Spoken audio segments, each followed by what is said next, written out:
All right, ladies and gentlemen, welcome back. All right, ladies and gentlemen, welcome back to the Good Morning Azeroth. There's a little bit of scuffle there, but they didn't hear it. Don't worry about it. Welcome back, guys. GMA 54. You love to see it. We're back with the gang once again. It's been a couple weeks. Really awesome. We're joined by a very special guest today. Very special guest. So, guys. Sorry about that. Let's kick it off. How are you feeling today, guys? GMA 54. It's been a couple weeks. How are you? Defcamp, Melderon and Dunedain, MadSeason. Woo. Hey guys, feeling good. Back with another stream for you. There he is, the monotone voice. There it is. Love that voice. It's quite Thanks amazing for having me, being guys. It's sorry. a pleasure. It's No, really it's good quite to have you. amazing being able to talk to you finally in that season. The man that actually puts me to sleep every night when I listen to your video. That's insane. Hey, that's my specialty. But, like I said earlier, thank you guys for having me, man. I can extend the same to you guys. You guys are legends yourselves, so it's really fun to be here, and I'm looking forward to talking about Classic. Well, let's give you a proper welcome, shall we? Absolutely. You Defcamp, guys do the ready? honors. Do the All right, you might want to lower me a little bit. I don't know if you're ready for this, but I'm probably going to cap out anyway. So here we go. You ready? If you have high volume, careful, man. Careful. High volume. Here we go, boys. We're here. Good morning, Azeroth. Episode number, 54. Here with MadSeasons. My boy. MadSeasons. You love Plural, it. dude. Mad Hell Seasons. yeah. Glad We got someone them all. MadSeasons. providing the energy. MadSeason show. That's it. That's it. MadSeason. All right, there you go. There you go. Hyped up, baby. Did it cap out? You did a great job. I don't know if it capped out that time, but it was fantastic. Oh, You're right. energizing, Defcamp. We love to see it. So, Melderon, yes. we were just talking about this, man. What do you want to cover today on the show? We were talking about it a few months before we kicked it off, but what's the game plan you thinking? So I think the plan would be to cover. I think it's to cover the first is the changes that happened recently in the two blue posts that came out, and I like to go over Classic in general, about Naxx, about what our experiences have been. Because I mean, we all know we only know MadSeason from his videos, right? We don't know exactly Well, I like to get to know MadSeason a little bit better. True. And then I'd like to talk about TBC if that's possible. So That's Hell kinda yeah, what I'm brother. thinking. That is possible. Yeah, brother. So here's the thing. I think MadSeason's been doing the content thing probably longer than us, I would assume. Maybe not. Oh, but, yeah. I started my YouTube channel in, I think it was 2014, late 2014, September, I think. So I don't know if you guys started before or after that, but 16. We were 16. Yeah. 2016. Oh, yeah, I that's think, pretty close. and Kargoz was. I was like a year before you guys, yeah, Melderon, Yeah, something like that. yeah. So Okay. I think he has a few stripes on us, but it's always fun to hear about, just how you got into this. It's kind of a bizarre life we live. I don't know if you're full time with the content thing or whatever, but it's always interesting, because most of the time people don't expect their life to pan out in this way. But if you would be so kind to share, kind of your origin story with content and how you kind of got here. Yeah, Wow. well, really, it's it's due to the failure of Current.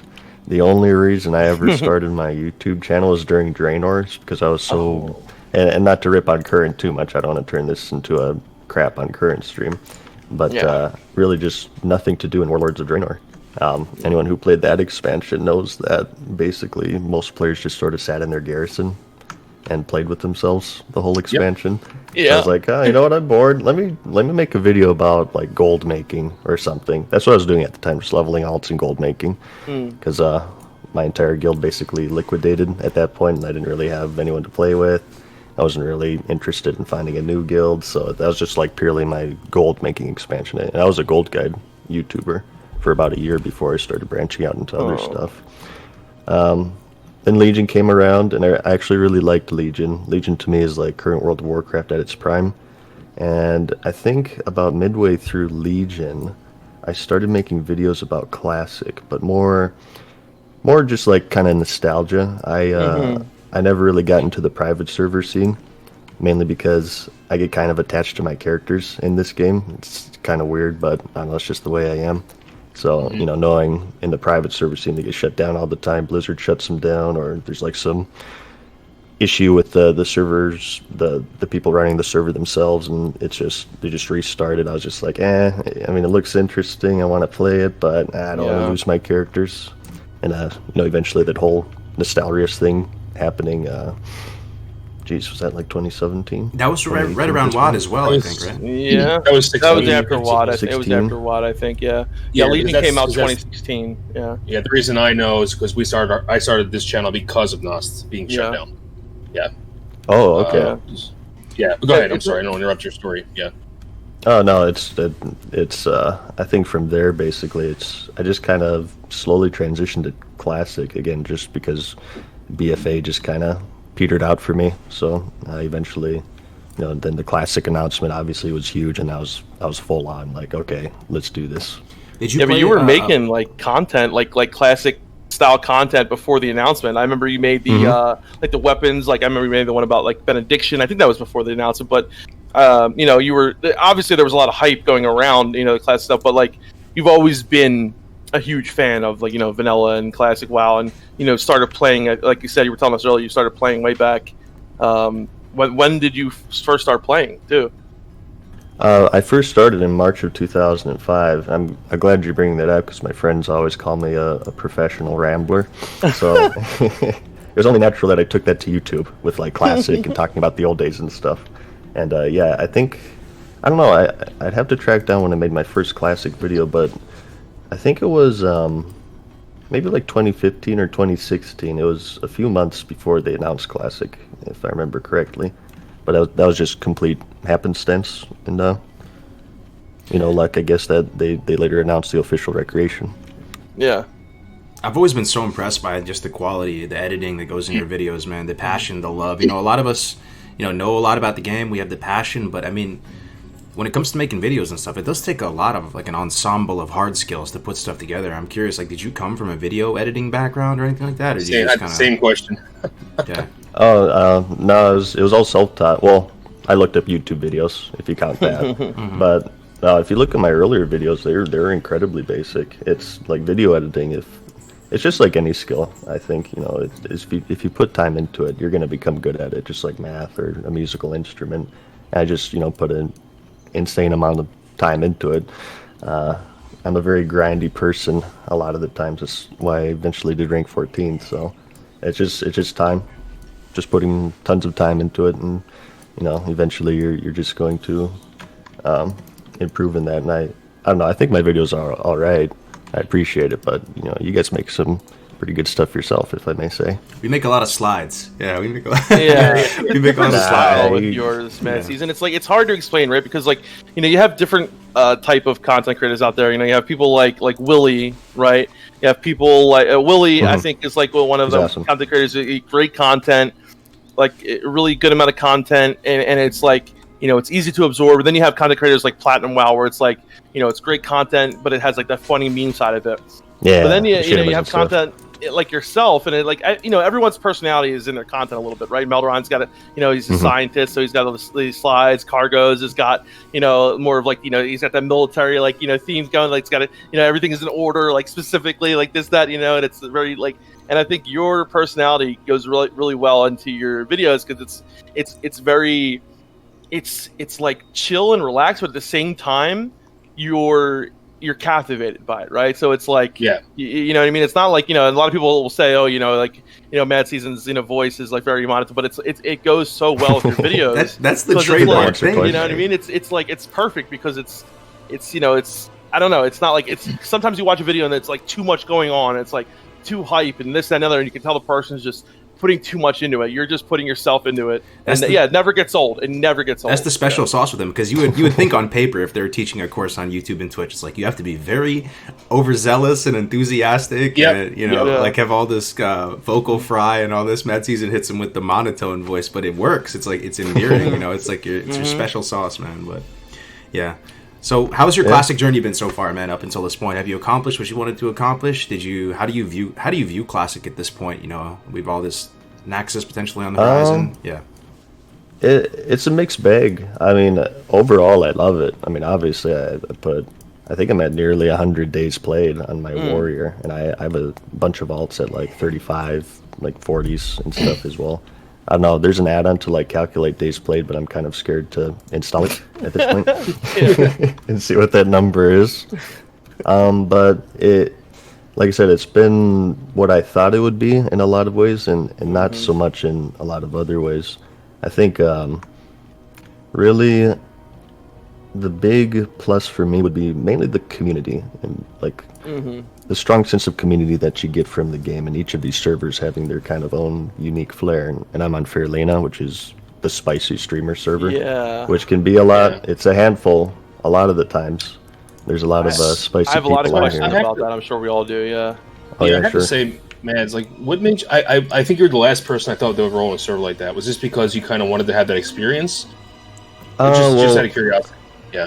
I thought it would be more interesting, which it definitely was. It's more memorable in some good ways, but memorable in some bad ways, but still memorable.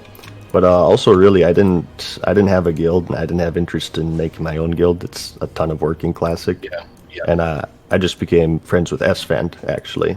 And then I was just like, hey, can I join your guild? And he said, yeah. And then, he's rolling on Fairlena, of course. So I made some friends within that group, and I figured, just roll with my friends, right?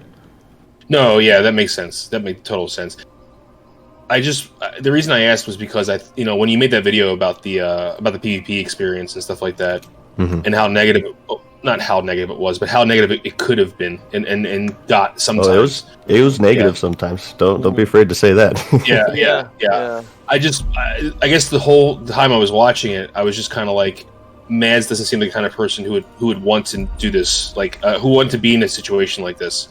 And I don't know you, obviously. We never talked outside of Among Us and some stuff on Twitter, but it seems like you're more of casual is definitely not the word. More of a chill, kind of a wholesome person, chill. Yeah. You know what I mean? And I just was wondering if how you got involved, and then now it makes sense now that you explained. But yeah. It's just taking the good with the bad, really. I mean, there's a lot of. It was pretty toxic. I think if people see your name. Typically what would happen if people ran into my pre-made, whether it be another pug or another pre-made, and whether they win or lose. I'm not just saying people are salted because they lost, but I don't know. There is definitely a community. I'm not sure if you guys have seen this as well. Maybe you can weigh in on this. That really hates streamers or YouTube channels quite a bit. And just no matter what you do, they're just going. Even still, you feel that? I know at the very start. At the very start, it was very, very kind of aggressive. There was almost like a movement, against streamers. They came out with that website. It was like, what is it called? Fuckstreamers.com or something. Class. Yeah. And no, I think it's if anything, in some places have gotten worse. I mean, there are people out there that will do anything to make someone who's a streamer or a content creator's life miserable, and it's weird, right? Because a lot of the people that are the very high echelon are like that, but then at the end of the day, there are people at the very high echelon who also stream and make content too. So it's you know what I mean? And I always found it weird, but and I think every server you're on is a different experience, right? So on a server like Herod, right? If you were a content creator on Herod, I think you'd have a much worse time, because that was where people went to get away from that, right? So if you were a content creator on Herod and you went there, you probably wouldn't have a good time. Where Fairlena, it's more expected, right? But then you got to remember, there's people who probably went to Fairlena just to fuck with people. Oh yeah. You know what I'm saying? So yeah. That Shadow Priest guy or whatever that had all that drama. Yeah. Yep. But so and our experience on Skyrim has been an interesting one, right? Because it started off a pretty decent server with good amount of Horde and Alliance, and I'm sure you know this. Where we're at we're 98% Horde now, right? So it's such a strange experience, dude. It's so weird. Yeah, I will say that okay, I'll just real quick here. I didn't really know about Skyrim until I started ranking, and when I would pug, I would never see any lines from Skyrim, but their Horde premates out en masse all the time. So I eventually saw oh, it's a 99% server. Oh yeah, that makes sense. I feel like there's 4 alliance on that server. Yeah, we've seen you a couple times while you were ranking. I remember it was pretty funny. So I remember I gave you an emote. I think I remember seeing you. I think I one shot. Someone. It was Asmongold. I one shot him with a EM because I was ranking on my shaman, not my priest. But it's but funny. I want to say it feels like USS is those very distinct servers like Fairlene. Everyone knows about that. And on the EU, everything is more. There are no streamer servers. First off, there's for what I know, there's no server with 90 or 89%. What is it? No, it's 98% horde on your server, right? Yeah. Everything seems a little bit more balanced. I wonder, is there a reason for that, or is that just happenstance? Higher intelligence, probably. Higher intelligence, maybe. Generally, just less streamers on EU, and there are definitely a few, but I don't even know on which server they play, and they didn't bunch up on one server. So I think it's basically because we have less streamers, and I don't know, man. It just seems more balanced overall, and I kind of like that. I mean, you guys always talk about server imbalances, and then you have the Faralina where you don't want to play, and then you have the Herod server. And in my opinion, there's one server I know on EU, and that's Mokrane, because I played on it before we transferred, and it's known because it's like the server where World First 60. Joker. Yeah, he played on that. So that server is a little bit known. But even that one is kind of balanced toward Alliance. I think it's basically 50-50. At least it was like that when we left there. So what's that? Lucifron is like 99% horde, apparently. Oh, it might be. Yeah. That's a German server, I see. Yeah. The thing is, I only know about the English servers, and even the English ones. There was a Flamelash, obviously, and that one died. But that's the only story I know about. That's actually an interesting discussion. Like, people have brought up lots of solutions for server imbalance. Like, do you guys have any off the top of your head? Like, how would you solve a 99 to 1% server? So the one thing that I really want to see, come TBC, and I'm sure, you're a fan of this as well, right? You want to transfer your character over. Obviously, you hit rank 14. I'm sure you wouldn't want to start all over again, right? Yeah. Yeah. So I want to do the grind over and over again. What I would like to see, basically, is, where you would transfer your character so say you're on Faralina, right? And we're on Skyrim. So you would transfer your character to a new TBC server. So the servers themselves wouldn't really, upgrade to TBC. They would basically, either turn into something different, because like they're probably going to have still a couple of classic servers, right? So what they would do is have them able to transfer to a new TBC server. And on that server, first of all, I think they need to make way more servers than they had in vanilla, right? So, and this is something that Melderon and I was like trying to tell all the devs at the beginning of the time. We're like, you guys need more servers, right? So they do that. Yep. I think lower the cap on them, right? So lower the caps to where layering wouldn't have to be that much of an issue.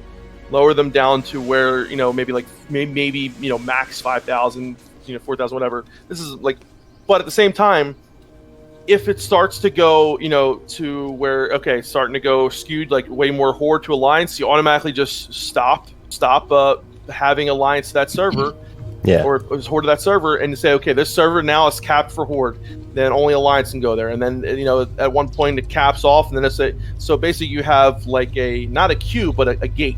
So if it gets to a point where there's more than a 20% difference or 25% difference, that faction is closed off on that server, and you have to be forced to go to another server. So something like that. Yeah, I think also like transfers just make the problem worse, because if a server, from what I saw, I'm not like too learned on the subject, but from what I've read, what seems to happen if a server starts to get imbalanced, if you start getting at like that 60-40, 70-30 range, and you have transfers open to and fro the server, it doesn't even out. It becomes worse. The outnumbered players just get frustrated, and they transfer it like to a server that favors their numbers. So certainly, I think, especially for BC, since we might have fresh servers, like you said, they should introduce some limiting factors on transferring, I think. Just to piggyback off that, I was going to talk about that a bit later, but now that we're on it, maybe we can stay focused on it. We've all been through Classic, where we've been playing actively since the start, as the people in the chat, and we've all learned a bunch of lessons from Classic. Hopefully Blizzard's learned a bunch of lessons, and I think some of the no changes crowd, some of that position might have softened a little bit, maybe not. There are not all changes are created equal. So on that note, moving into TBC, now that we've gone through Classic, what lessons can we take from Classic moving into TBC? Like if we can identify some of the problems maybe Classic had, or like what are your thoughts there? Would you see any changes, any selfish wish list things moving into TBC? Well, I think I have the perfect answer for that in regards to no changes. The fact that we've had no changes with some things have resulted in drastic changes from the original. Just look at world buffs. I mean, I'm not sure about your guys' server, but no one on Khadgar, that's my launch server, ever did world buffs. I mean, like, if we knew that a Nixie was going to drop, okay, well, let's stop by, if we have a head, let's stop by Stormwind and let's grab that before we start a raid night. But, we didn't have summons to DMT. Hardly anybody got DMT. I remember my GM getting DMT once, just one person. We didn't know about War Chief's Blessing. We didn't know about Songflower. So, I mean, technically the game released with no changes in regards to world buffs, but it's hugely changed. The whole meta for raiding now for many guilds is just to gather up all these world buffs, raid log, and just blow through these raids in 20 minutes. And of course, that's also due to our increased skill and knowledge, but it's exacerbated by world buffs. It's a great point, man. That's possibly like the proof of concept that the community would need if we wanted to course correct, though, because a lot of people were just scared of Blizzard scuffing it, right? You give them an inch, and they might take a mile and go, okay, you're saying that we can just try to use our own proprietary blend of Blizzard magic to recreate the old spirit of the game as opposed to the actual game? Like, all right, and like people were maybe worried, but now that we've seen one iteration of the game play out, I think that if there were to be any changes, people wouldn't maybe be as opposed. It's definitely not as intense from launch. The no changes crowd was super intense, and I wasn't like fully no changes, but just I can tell you is just from the feedback of my videos, it's nowhere near as it was on launch. Like on launch, people were going crazy about blob shadows. So I haven't seen anything about that lately. Like, it didn't need to be, but I think it was. People were so worried that they didn't have the faith that they had, and people were just really worried that that's understandable. Really bad was going to happen. I'm sorry, Melderon.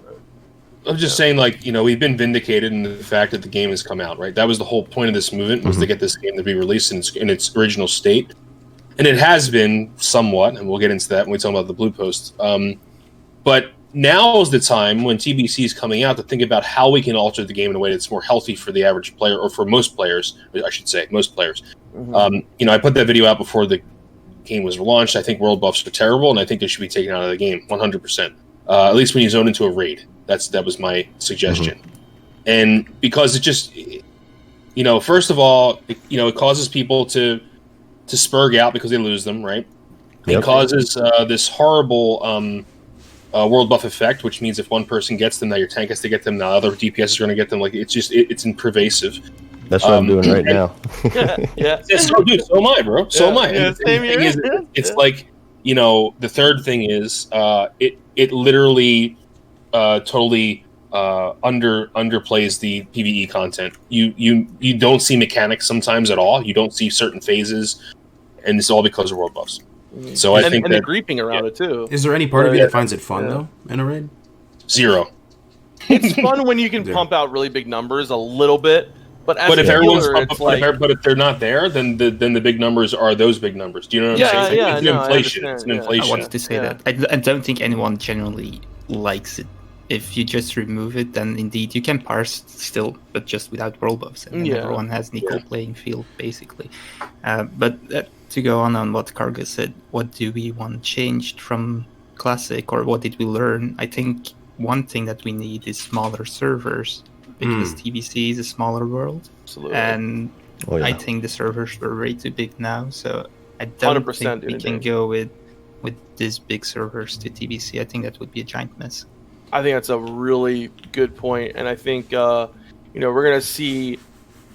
I don't want to see layering like it was again. There's so many different issues with layering. I think what you had people swapping layers and this and the other, and I think if you were to drop the caps down, have more servers, and it's really interesting too, because there's so many. I don't understand like what the limitations are. We see it all the time. We're in Melderon and I getting buffs, and Orgrimmar's pact, right? And it's like, the server's lagging horribly, and like, okay, why not just lower that number down? Why not cut that? It's so much better for the community as well, having these smaller knit communities. I think it's so much better for the feel of the game. Yeah. We wanted smaller servers before Classic came out. Remember Defcamp? Absolutely, we were screaming at the top of their lungs of that. There's some weird stuff we were kind of wrong about, though, or maybe not wrong, but for me, like, I thought layering was going to be the end of times, and it ended up. Yeah, I remember you were really upset about that.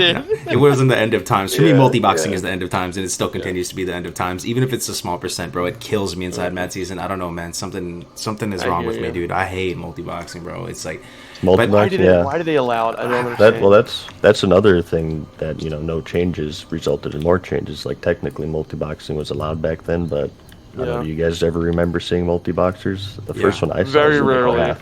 Not in vanilla. I only saw them in TBC the first time. At this point, Mad, when I make a guide, like because I'm making TBC guides now and getting excited about that, I basically have to like forget that multi-boxing exists to make a guide.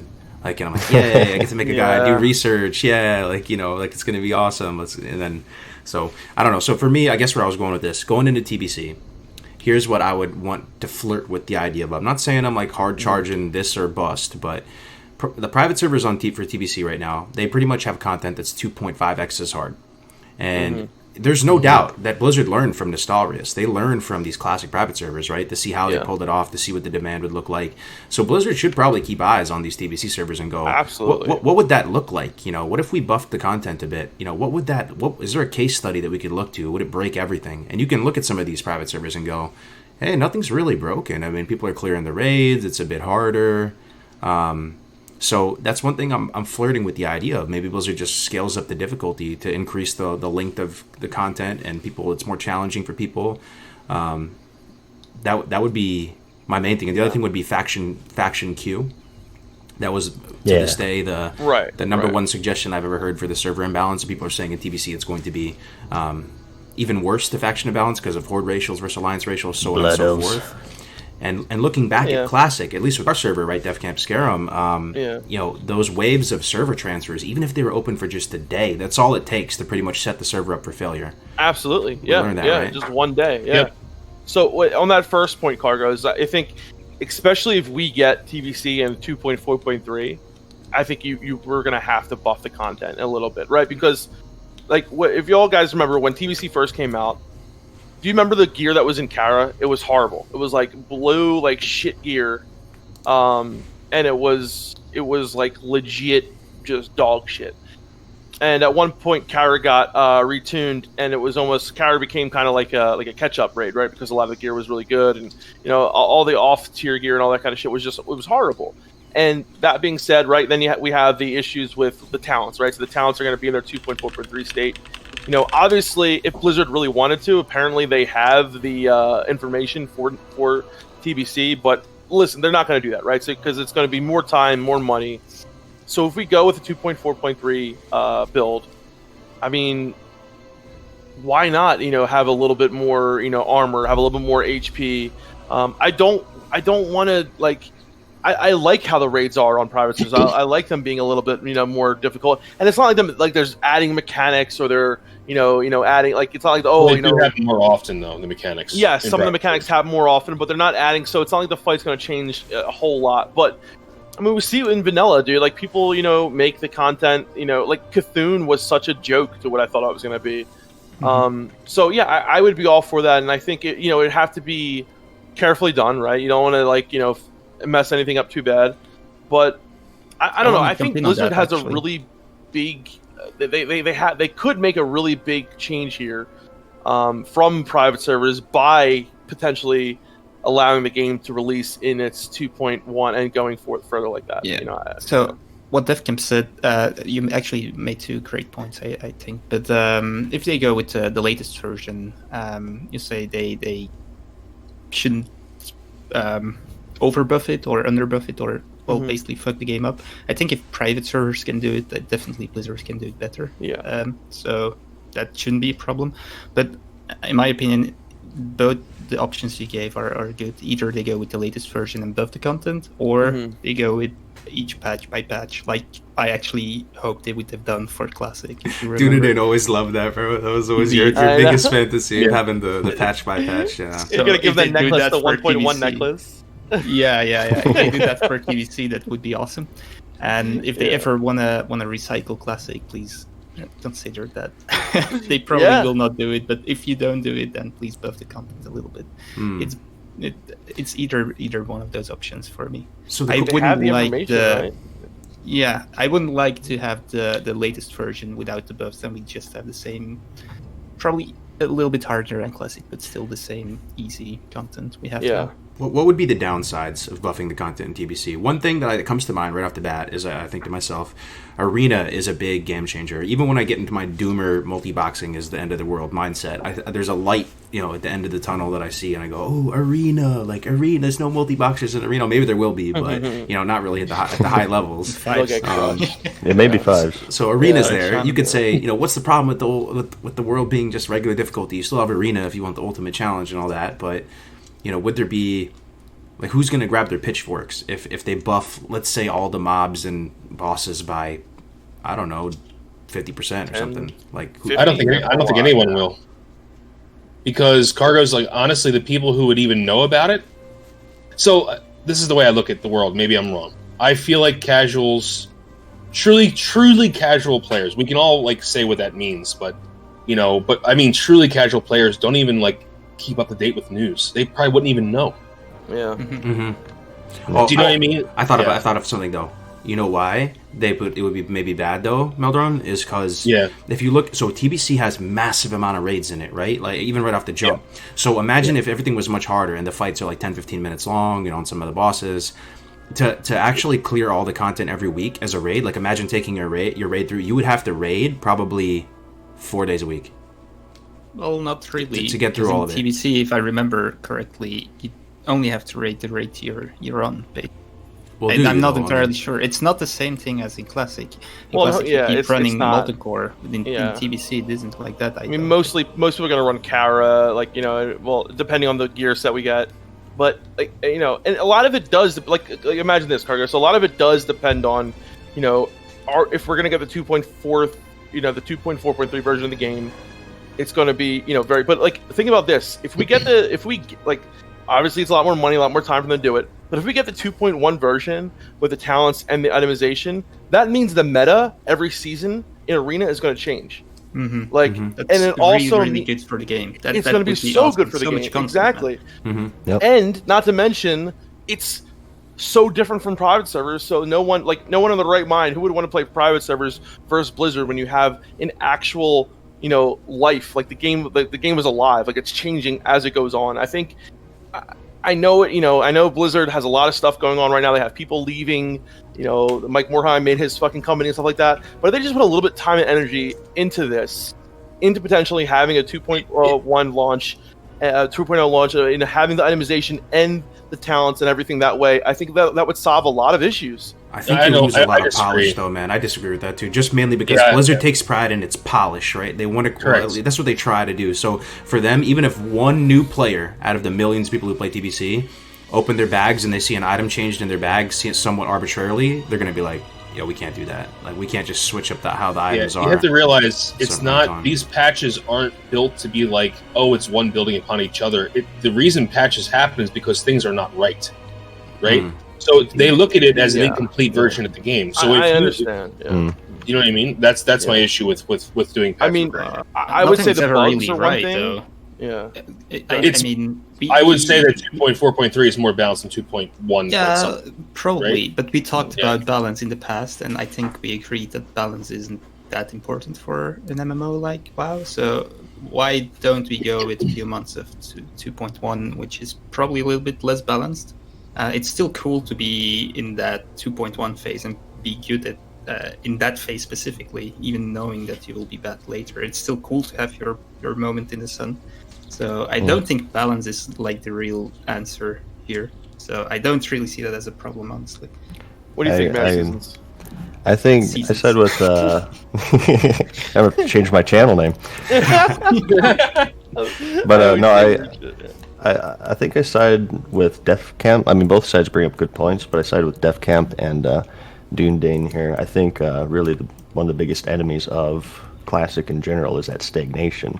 I mean, even before release, the big question is what happens after Naxxramas.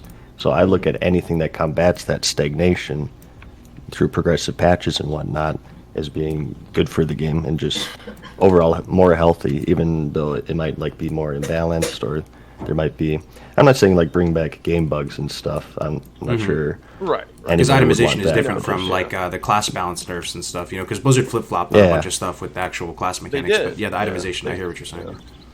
Yeah, and BC's like that's a big PvP expansion. That's a PvP system that doesn't require 8 hours a day, 8 to 12 hours a day, 7 days a week to grind. So I mean, PvPers, I think, will I don't know. I can't speak for everyone. It's hard to say really, but I think they would in general look forward to maybe just the meta changing over time instead of the meta from release to finish whenever they release Sunwell is this, right? Right. My gut, man, is that most people who play WoW like PvE and like raiding the most, and when they view an expansion, they talk about an iteration of the game, they're always just kind of viewing it through the lens of raid balance, the gear, the tier sets, all that type of stuff. People light up like a kobold with a candlestick when they're talking about raiding and all this, right? And I think there's like a marketing play here for Blizzard where they go, listen up, gamers, you sweaty gamers, like we're gonna remember TBC, remember the burning crusade with Illidan there with the skull and all that, like we're gonna give you TBC, but we're gonna crank up the difficulty on TBC. Like, are you prepared? Are you ready? Like, it's almost that Illidan, you know, as it currently stands right now, you know, he jumps up in the sky and he's like, you know, you're not prepared. It's almost not a meme, but like, do you really take that to heart? Like, you might feel like you're not prepared if they crank up the difficulty and we don't even know what they're doing, you know, like there could be a play there, you know, to reinvigorate the people to yeah, exactly. And how about this as a good middle ground, since we're pretty agreed it might be pretty split. How about they just release servers with 2 different rule sets? Maybe you have one that's more kind of like classic vanilla, where it's there you go. Final patch talents, final patch raid tier. But you give the option, okay, you know, you guys, you want more challenging raids, or maybe you want more progressive patches. Here's a server or 2 for you, and you just let the player choose. The issue with that is it would just require more work, obviously, so it's not as easy as just waving a magic wand. But I think one of the issues with Classic, as far as I understand, is they didn't have the data for all of these patches, so that was a huge hurdle. But I believe I'm not for sure, but I don't think that's the case with BC. I think they actually have like they do, BC data. Yeah, they have everything. But I keep on asking myself, like, and I like the idea of having an option, right? Because like I always ask myself, like, are we all drinking the same Kool-Aid? Because you know there are people right now that a lot of people that I heard from still haven't got Twin M's down. I had a buddy who didn't even get Rag down, you know, and like obviously they're not the majority, but there are people out there that don't have the time commit, because you know, classic WoW, the number one thing is the time commitment, right? Like you will benefit from putting time into the game, whether it's putting time into world buffs, whether it's putting time into getting, you know, consumables, this, that, and the other. That's what it is. A lot of people who don't have that time don't get the, you know, the same kill timers a weekend and shit like that. So that's why I always say to myself, like, are we all drinking the same Kool-Aid? And, are we insatiable? Are we Exactly. insatiable? Like, are we insatiable? Like we're clearing the content. That's still somehow not good enough for us. We want to do it faster. We want it to be harder. Are we insatiable? I don't know. I ask myself that as well. And here's what I hear. And again, like, it's been so long since I played TBC. And I don't know if you guys are in the same boat, but I hear that TBC takes more time than Classic. It's more. Yeah, it's more grindy.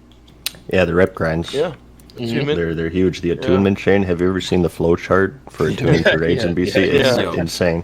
Like the Matrix. Yeah. Yeah. So, I mean, if we're cranking up the difficulty on something that's already more of a time sink, but at the same time, I mean, it's more content too. Like, you know, it's a stagnation. You're talking about MadSeason. Maybe there's so much content, it's so hard that you literally can't clear everything in a week. And like, you just have to kind of pick and choose. I don't know. It's not necessarily bad. So, I saw some people in the chat say heroic raids could solve the problem, or like MadSeason said, 2 versions, but I'm not entirely sure. I never really liked the difficulty levels. So heroic raids for me wouldn't make it. I mean, it wouldn't feel right. I'd rather kill Illidan on one difficulty mode, and preferably the hard one. Yeah, it's like go ahead, sorry. I was just going to say they can silently buff the game, right? They don't have to tell us they're doing it. Just another thing. True. Yeah, sneaky. I feel like Melderon's throwing out some. No. I mean, that's how I would do it. I would just buff the game, not say the goddamn word. Mm-hmm. You know what I mean? Like, Yeah, I love That'd be that. interesting. Yeah. Jalen Brack just hits the dial and just cranks it up. I imagine Yeah. he's a Yeah. It's lever like, in the you know, Blizzard headquarters, and he just Like like envisioning, the nuclear silo buttons, like 2 keys have to be turned, and like Yo, the game gets buffed. as you walk up to the first boss, and and they're just like, everybody gets their Priebus, right? You walk into Karazhan, you walk up to what is his name, Attila the Hun, the first guy in with the horse, Yeah. and he just globals the tank. Hold on. Tank just gets popped. And they're like, "What? You guys suck! Like you can't clear Kara? I don't know." Yeah. Attila the Hun. So maybe a bit spicy, but one direction they could go is go probably with the 2.4.3 patch and actively make changes. So you have a changing meta. But that would be no change. That would be changes instead of no changes. I know Which just people are happened for that. Dunedain, which is crazy, Yeah, right? That it just did. happened. But I Yeah. mean, even more changes. This is like a bug fix, right? But actively change things if they seem to be imbalanced. I don't know if people want that, actually. But I wouldn't have liked it for Classic, but now we had Classic. I wouldn't mind if they ever bring Classic out again, that they do it that way. They nerf warriors a bit, and then I think you make a good point though, Dunedain, about saying imbalance isn't 100% necessary in an MMO. Like we had, was it John Stats or Kevin Jordan saying that? I think it was Kevin Jordan because he went in, he was designing all these abilities, right, Matt? And the cool thing here, guys, you have to remember is like we'll potentially have 3 versions of the game we can play, right? We're going to have Classic in some capacity, we'll have TBC, and we'll have Retail. So if things aren't perfectly balanced, people back in the day used to cry and be like, "Yo, this game is so scuffed. Like my class can't perform. This is such bullshit. Like, I'm so weak compared to these other classes." Well, there's different strokes for different folks here now, so it's not like maybe as important as it was for everything to be perfectly sterile and homogenous and balanced out. So Yeah, actually, I'll talk about this for a second. I actually have a video about this. This is something I'm well acquainted with. I think that's one of the issues with the current game is things are so overbalanced, which I think is really, really bad for RPGs in general. Just look at the damage scaling. Do you guys know about that in BFA? Oh yeah, No. dude. Oh my god. Where you do like so much damage that it breaks the game or something? It's your item level. It's go ahead, explain it. Yeah. Well, basically, if you're attacking somebody with a lower item level, your damage is lowered, but only on their screen. So on your screen, you'll deal 50,000 damage. Their screen, they take 25,000. Yep. And it's done in an effort to make it more balanced and to make it more fair for the lower tiered player. Yeah. And it's just like, I mean, it's one of the reasons why we have 4 stats in current as well. Yeah. 4 and why stats? anybody can battle res if they're engineer. Yeah, you have critical strike, Everyone has mastery, a haste, and heal. versatility. Yep. What about like So that is stamina and all that? balancing Stamina at its int? worst. That stuff doesn't count anymore? Yeah, those are primaries. Oh, I see. Okay, secondary. I always guess, on yeah, gear. I should have said secondaries. Yeah. That's how his main balancing stats gone stamina. wild. Yeah. Balancing gone wild. Seriously, it's like at the point where balancing has become it's like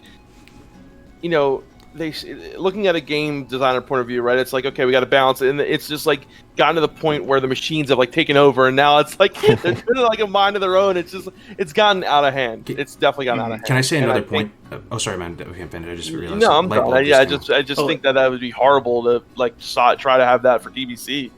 Yeah, in any way. one thing on that, I noticed on the Shadowlands beta that it's still the same. You still have that primary, secondary thing. Yep. So, Well, I was just going to say, I know you didn't play any private servers, or maybe you did MadSeason, but Melderon, Defcamp, Dunedain, we all played on something, or maybe are still playing or whatever. Every single private server fresh, and even just real classic fresh, there's always new technology and new strategies that emerge from the woodwork that kind of scuff the leveling or like really accelerate the content massively. If you were to look at classic, it was the whole 10-man dungeon boosting, it was the cleaving, the cleave groups, and then eventually we're at the stage where we have this one pull mage meta, the reset spots in dungeons. All I would say is, like, Blizzard button it up for that. Like, prepare for some weird, funky tech to come out for BC to potentially like sidestep a bunch of content. Like, because it will happen, man. It will happen. People will get into that beta, and they will not destroy the game, but they will find every loophole. They will find everything. Oh, Melderon found something. Did he tell you about what he found? He had to. We notified. Well, remember Melderon, what you found out? There's a leveling exploit that came to my attention through a fan, and then I sent it ahead. And I think I don't know if it's going to be rectified or not, but if it's not, it could be drastic for the leveling process. Kargoz literally like game breaking. Like game going it wasn't me. I didn't find this out. A fan figured this out. Is it ZG? Yeah. So literally going 10 levels in like couple hours. Oh shit! Probably. Yeah. Well, some people are already making preparations to do TBC grind in ZG. How weird is that? They're literally just spam ZG. It's sad. It's sad, bro. Like, this is the type of stuff I'm telling you about, though. Like, you know, like.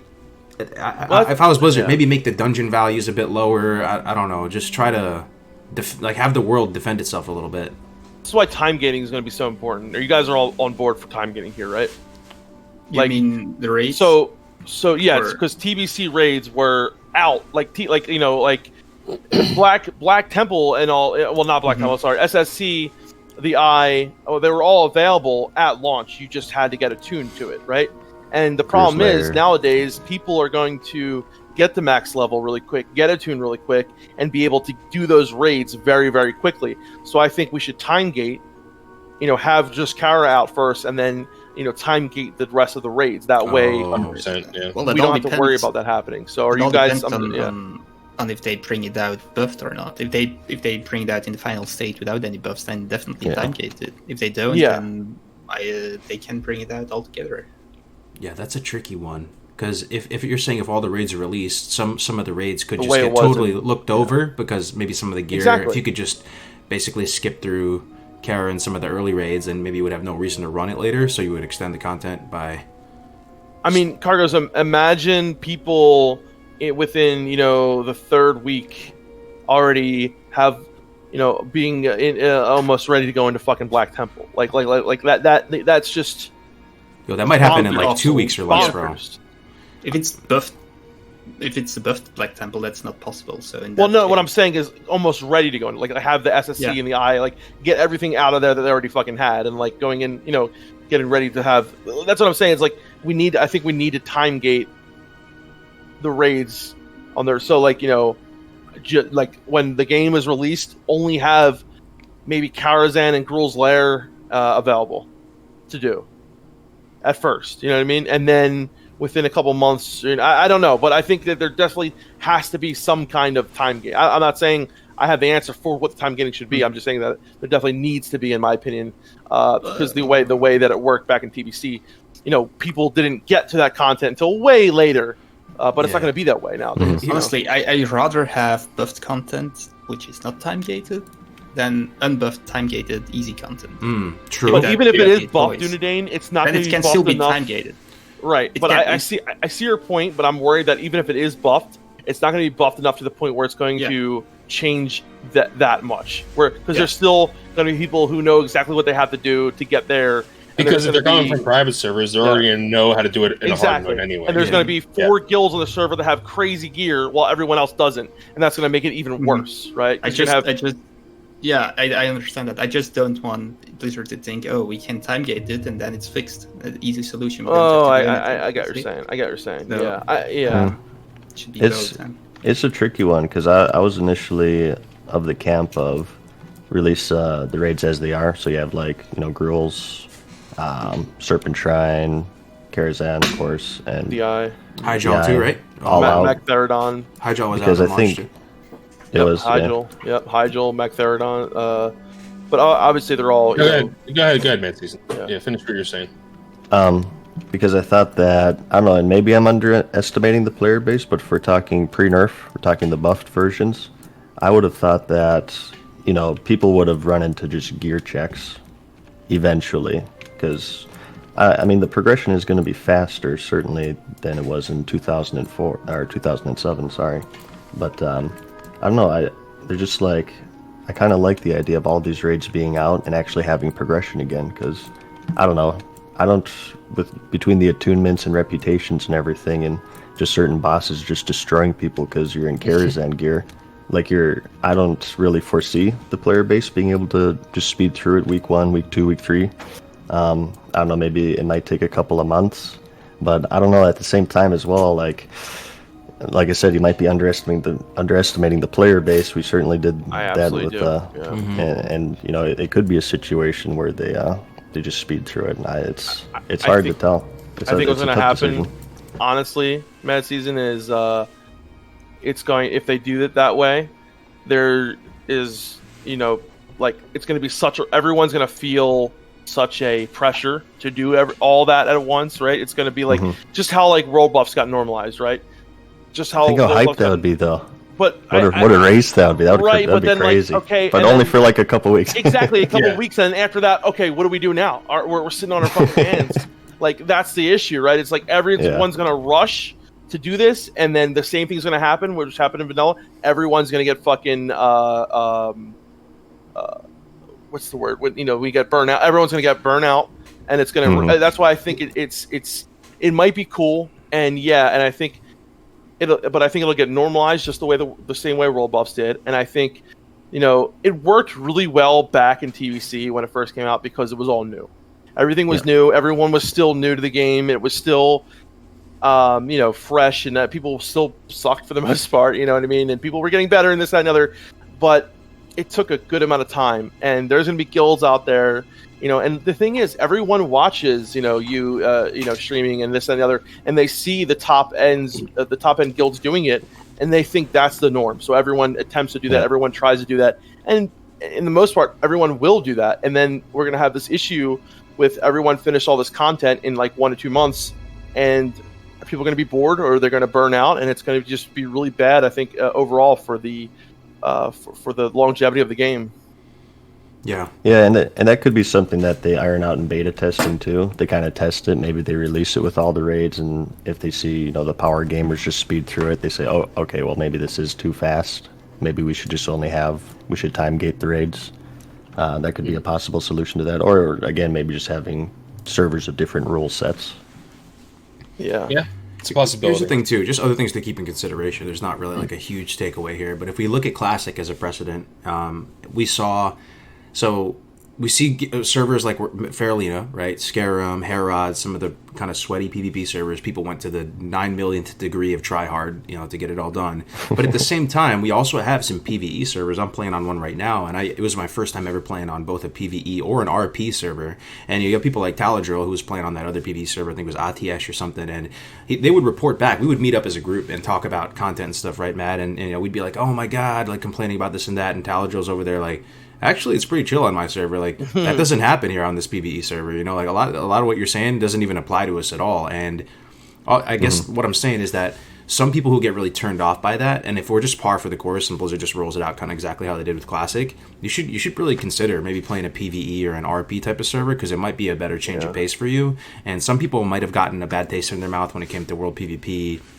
And just the whole the whole meta of gaming in 2020. I said this on stream the other day. I thought it was somewhat big brain. The whole idea that back in the day when we were kids playing, you couldn't talk to the Alliance or you couldn't talk to the Horde, right? So you kind of built up this like faction pride and all this almost animosity towards the other faction. But in 2020, we all have Discord, and the factions are kind of not like they once were, right? So it's almost I don't know. I see I'm going with this. Play PvE, maybe play RP, and some people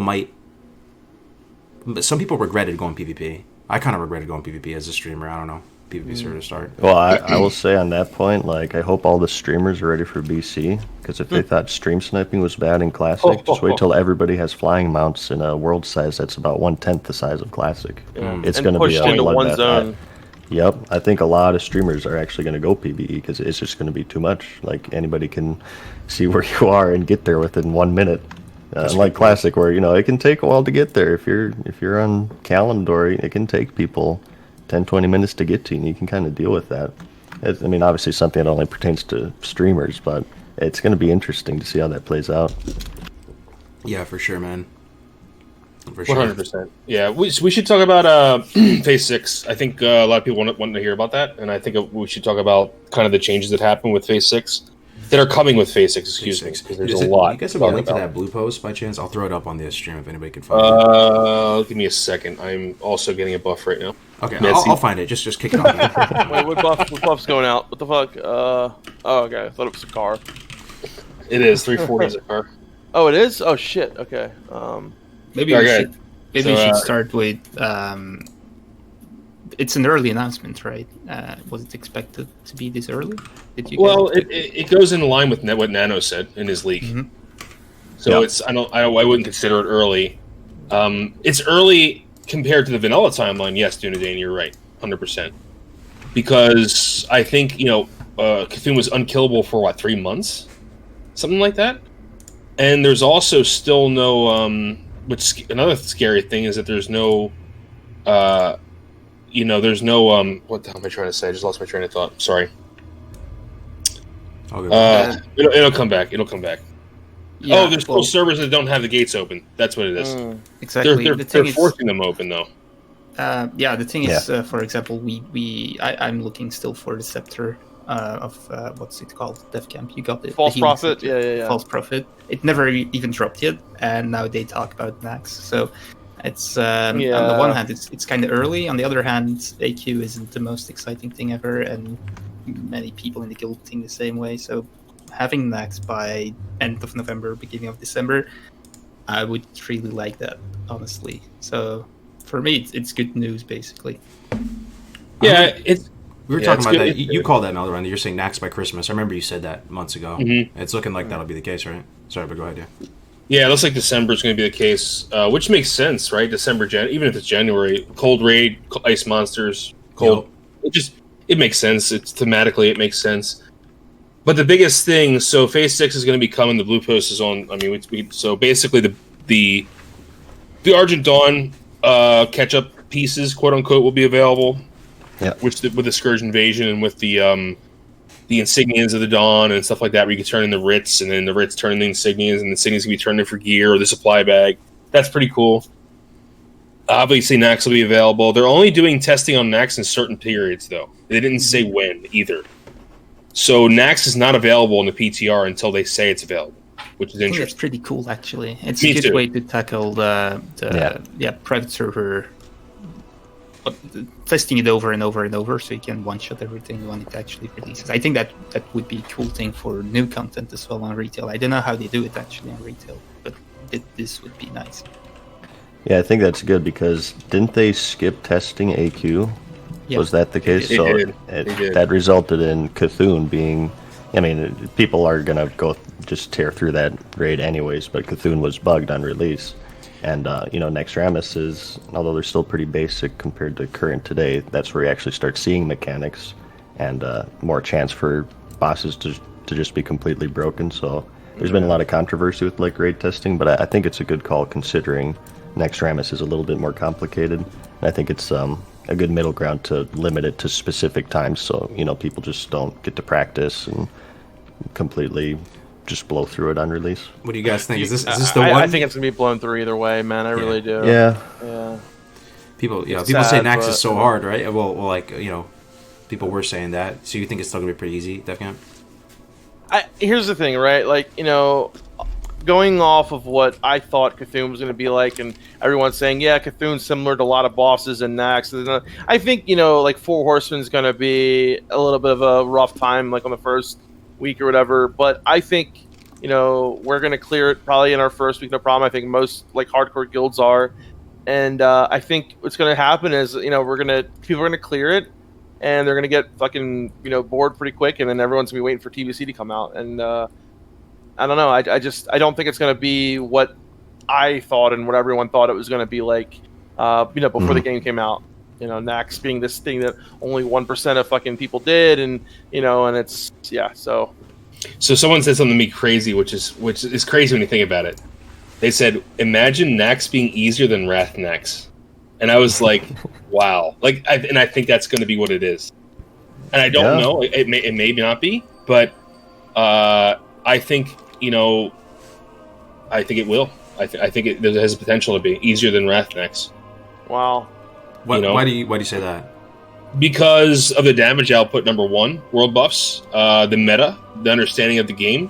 I think Patchwork's going to go down in 30 seconds. Yep. I think you're going to see Hagen go down in less than a minute. You're going to see Sephiron go down very quickly. You're the only check in there. What about Dance Dance Revolution, boss? Yeah, I agree. Totally agree. Would you say that, Kargoz? You got cut off. Dance Dance Revolution, boss?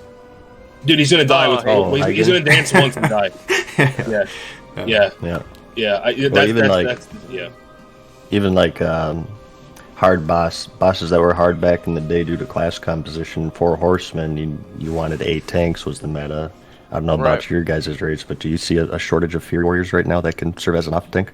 So there's nope. We're pretty lucky. We're pretty lucky. We have a really good officer corps. Warrior corps that's prepared to tank. Yeah, mine too. Like we're 50% Fury Warriors. I think most guilds are like that. So I think it's. I mean, I don't want it to be easy, but I think realistically, it's probably going to be kind of the same as AQ. Unfortunately. Yeah, I do too. And it's just, that doesn't mean it's going to be easy for everyone. I think we always get into the trap. We talk about ourselves and we don't realize that we're very lucky people. Like, I'm in a very, very good guild. Our guild is very, very good. Yours, MadSeason, I'm sure as well. Dunedain's as well. Like, we all play the game at a pretty high level, and I think a lot of people do not, though. And, or they, maybe it's not that they don't. They just don't have the talent pool, And people are going to say you don't need talent to play Classic. That's I wouldn't necessarily talent too, but most people probably don't get world buffs, Melderon. It's kind of a pain in the ass to get world buffs. I'm saying, like, you think I think everybody gets them, bro. You really do. Everyone gets. Not everyone gets all of them. Yeah. But maybe. But like, look how many people stay at the Songflower every day. Yeah, I was gonna say most people get. For Horde, at least, like Rend, Ani, ZG, Songflower. Maybe not everyone gets Dire Maul tribute. Dude, the only people who don't get Dire Maul are healers. Everyone else. What percentage of raids though don't report to like Warcraft logs though? Maybe Warcraft logs is only like 20% of all the raids out there, and there's mad people that are just they're just like every recruit every single recruit I've ever gotten has a Warcraft logs. Like, even the guilds that we were talking to, the guys who weren't even like really clear in rag and stuff like that, they were still getting world buffs. Mm-hmm. And you're saying that we are all in very good guilds, which I will not deny because it's the case. But I play on a pretty casual server, really, and many guilds clear AQ, and some might wipe a little bit on certain bosses, and some might have problems with Visitors. But other than that, people just clear it. So I don't think it's just the high end that thinks it's easy. I think everyone kind of thinks it's easy. Almost everyone. Yeah. So I mean, it's kind of the same shit, different toilet type thing, right? Like we've done GMAs for every raid tier now, guys. Like the whole way through Classic, and every time it's the same story. Yo, you guys think it's gonna be hard? You think it's gonna be different? And then it just falls over, right? So I'm looking to the future for TBC, like.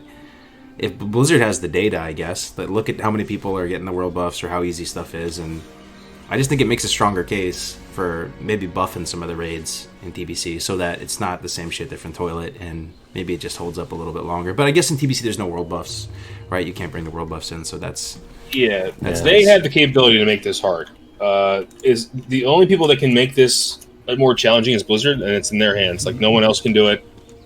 They have to do it if they want to do it, and I think that they have to get the community's pulse on this before they move on to something that's just going to be another steamroll of a game that people are just going to steamroll through. That being said, though, let me ask all you guys something.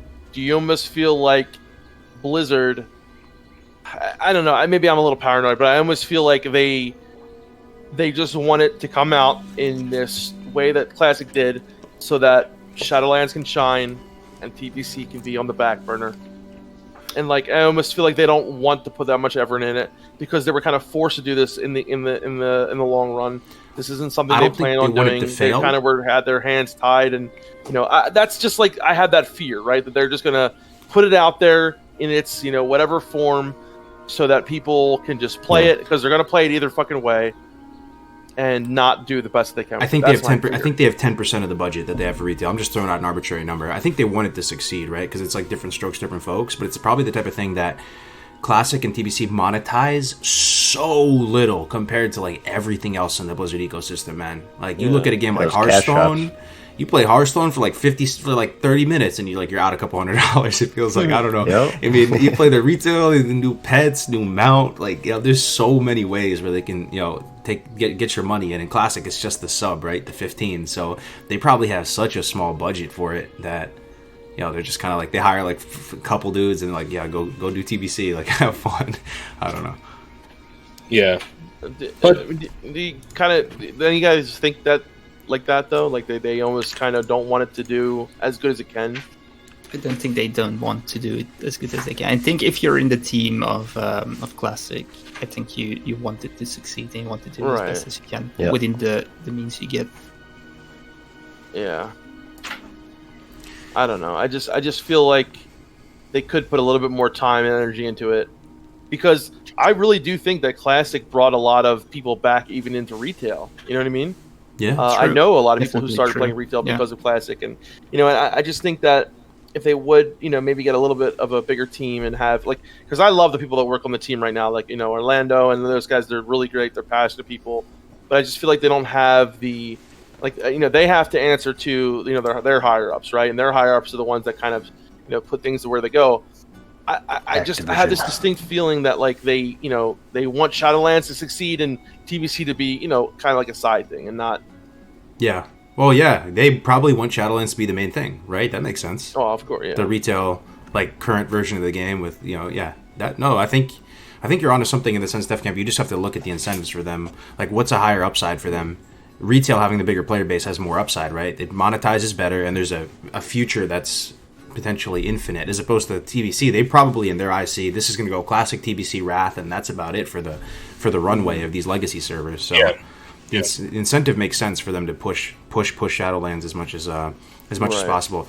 So another thing about this patch, I can't find it in here, but you guys heard about the Hunter buffs, right? It was specifically Hunter, or I think maybe so it's the first bug fix, Kargoz. First bug fix. Before I forget, I just want to say one thing. In my mind, is this the first class balance related change? So class I wouldn't call it that, because it was supposed to work this way in vanilla and never did, because they didn't know how to do it. What about spell batching though? What if they just said the same thing about spell batching? You could say that, but that's not a class balance thing either, right? Spell batching. Yeah. Oh yeah, true. Yeah. So I guess what I'm trying to say is like it was supposed to work this way, and it never did in vanilla because of what they said technical limitations of the game. So I don't know. You could argue both ways. It's definitely like unprecedented. Like it's huge, right? Like this is we're talking 380 attack power when you consider the tier 3 set bonus from Paladins or Shaman. That's huge, right? Because it's Rallying Cry, Fangus's Ferocity, Juju Might, and then the tier 3 set bonus from either Paladin or Shaman, which is 100 and some odd attack power. You said Oni buff, right? The Hunter get the range attack power. Oni or Neff, Rallying Cry. Yeah. Just that buff's going to be huge. Mm-hmm. Yeah, Hunters are going to destroy. Mm-hmm. I'm already scared. But hasn't that been something they've been like so inconsistent about? Is it just me? Like, just look at the Diamond Flask, something that's obviously a bug, but, well, that's how it was in the original, so we're just going to keep it that way. But now this Hunter bug, which you said was a bug in the original, right? But now they're changing according it. To the blue post, yeah. Yeah, so it's just something you can't really predict. I'm happy for Hunters. I'm leveling a Hunter old right now, so hey, it sounds good to me. Mine just at 60. I'm ready. But no, they definitely have been inconsistent about it. There are plenty of things in the past that they said we are not going to fix this because it was like that in Classic, even though it was a bug. I'm thinking Paladin things specifically, but different classes as well. So it's the first time they actively fix something. It's like, why now? Though? Yeah, it's so strange. Why now a year later? To make Nax easier? I don't know. No. Tinfoil hat. Is it because there's going to be fresh Classic servers? Because they're going to. Because why fix it at this point? I think a dev just plays Hunter. That's it. Honestly, this would be one of the biggest pieces of evidence that they're going to continue keeping the servers live, because like why would they fix this now? Yeah. You know, good point. Good point. Yeah, I mean that's just my I have no idea, right? This is just something I'm thinking about, but they also fixed a Shaman bug that's been known since forever. But like it's okay because it's like a 5 DPS increase and no one cares about it. But improved weapon totems is getting fixed finally.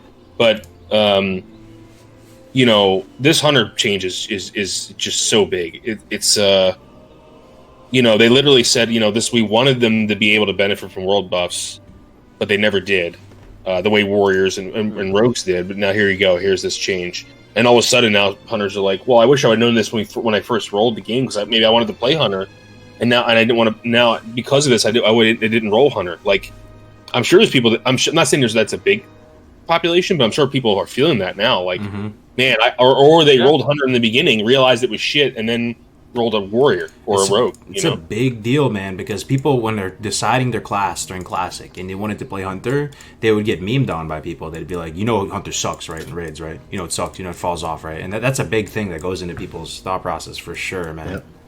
So, yeah. The Hunter's going to rise up in PvC, though. Yeah, that's... Yeah. Just imagine, like, if red pallies out of nowhere. Oh, there's a bug that reduced their damage by 700%. So all the warriors switch to pallies, and they have to finally get their comeuppance for making fun of them for the past year. That bug was forgetting to put Crusader Strike in the game. You know. They found a bug that red paladin, you know, attack power was nerfed by 90% or something. Oh god. I think this is good. And like, you know, it is nice to see that they're doing this. You know, and like Legend said, it might be because of Tier 3 coming out, because of the bonuses that the paladins and the shamans get that they're doing it now. But like, I don't know, like I'm really like, because like our hunters, we have some really good hunters in our raid. Finally, I feel like hunters are the hardest class to find. Like we had such a hard time finding reliable hunters. We finally have 2 amazing hunters right now, and I'm just really happy that we invited 15, so we can replace them with the warriors in Nax.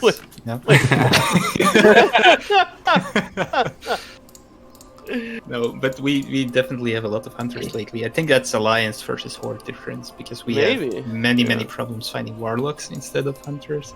Really? Why is that? Yeah. Huh. I don't know. Many people seem not to like warlocks in Alliance. No one wants to play them. No, I think because it's like considered a dark race or a dark class, and Horde is like the dark. Yeah, that's faction. Weird. I mean, like Alliance would be best for damage. Yeah. Gnomes. Yeah, that's interesting. Huh. Is there any other takeaways from this? Anything interesting that I mean, so Nax come in, the hunter stuff. Weapon totems was a very minor thing. They also fixed the priest issue where Darkmoon card Twisted Nether wasn't working. It's another one though. It's not that big. What else was it? They fixed the auto shot issue, so it actually was another hunter buff. But everyone knows about this already and has a macro to fix this, so it's not a big deal. But basically, if you aim shot, sometimes it'll check. The game will check for an auto shot reset during your aim shot, and if it does it during the cast time of aim shot, it could push your auto shot past. So you'll aim shot, and there'll be a lag phase, and you would auto shot. You're like, why is that happening? Well, that's why it's happening. They fixed that, but most hunters have a macro to fix it, so it's not really a big deal. Other than that, like nothing. The books come out, so there's a few new ranks of spells that come out. Like Shaman get a new Flame Shock. Conjure Food comes out. I totally forgot about that. That surprised me. I did not remember that from Naxxramas spec. There's more skill books. Is that just? Is it from Nax, or where do you get those? No, they're fairly random bosses. Like one's in Ubers, one's in Dire Maul, one's in like one is in Ubers or Dire Maul. I forget the food one. I forget. Yo, what was that event with Nax where they had undeads all over the world, like even outside it's the Nax event. It's the invasion event. Scourge invasion. So that's about to happen soon. The original one. That's the pre. That's right before the patch comes out. Yeah, pre-patch. I'm actually really excited for that, dude. I have such strong memories of that during real vanilla. I remember getting killed by fucking big packs of undead while I was leveling up and shit. Yeah, that's gonna be hype, man. Leveling up my priest, Actually, speaking of the class books, I think that's putting them in the old dungeons. I think that's kind of a genius design. It keeps old content relevant, and I really like that. I wish they would do something like that in retail. But there's no class ranks, I think, is there? Well, actually, there are class ranks now in retail, but it changed a bit. Well, yeah, they got rid of that a while ago. I think with Pandaria or something, or Cataclysm maybe. I'm not sure. Yeah, and the other thing is a lot of people now trying to get their rep up, you know what I mean, for Nax, so a lot of people are getting up, making sure they're trying to get the rep. You know, the shamans had their totems that drop in Skolo, which was cool. Hamster in the chat. What's up, Hamster Wheel? Yo, Hey. But yeah, I like doing that as well, and I need to get. I'm still revered with Archer Johnson. I still need to get up to Exalted. Yeah. But is it worth it though? I don't know. It looks like a big time investment. Yeah, it's worth it. Max hits. You think so? I think it's a discount, right? You can still get a tune, but it's a discount. I'm not sure. Do the tier set quest, does that require rep like AQ did? Oh, maybe. No. Does that require Exalted? Maybe. I'm pretty sure it does not. You only need the items tournament, the certain items that you need. But yeah, so it's free when you're Exalted, and then Revered you need like It's like 2 Nexus crystals, 1 Righteous Orb. I forget, 30 gold. Yeah. And then the Honored is just like 60 gold, 4 Righteous Orbs, like 5 Nexus. It's you should try to get Exalted if you can. I did. I mean, I ran a lot of Skolo because I was trying to get Exalted before. And I also wanted the Shaman Totem. Like, again, Dunedain, this is what you were saying, making older gear relevant. Like, when they brought totems into the game, there's a totem that drops in Skolomance, and I wanted to get, so I ran Skolo to get that. Did you do Nax back in the day, MadSeason? We did it. We didn't complete all of it. We're kind of at a crossroads, my guild and I, and how far we got. I think we only killed the Spider Wing, which was Fairlina, Makesna, and Anubricon, or Anubarak. I forget which one. Anubricon, yeah. Anubricon. And I think we got like 1 or 2 bosses in each of the other wings. Like the intro bosses were always pretty doable, and Spider Wing was the easiest. My guild says we got like at least 2 of the other wings, but I don't know. I personally don't remember that. Wait, you're not raiding with the same guild from back in the day still, are you? No, all my friends from back then, they prefer current, unfortunately. So I only have one friend from back in the day who played Classic with me, and we just raid with Crusade, S-Fens Guild. Oh, nice. Nice. How does current? Oh, sorry, go ahead. I'm sorry. Speaking of current, are you excited for Shadowlands? Yeah.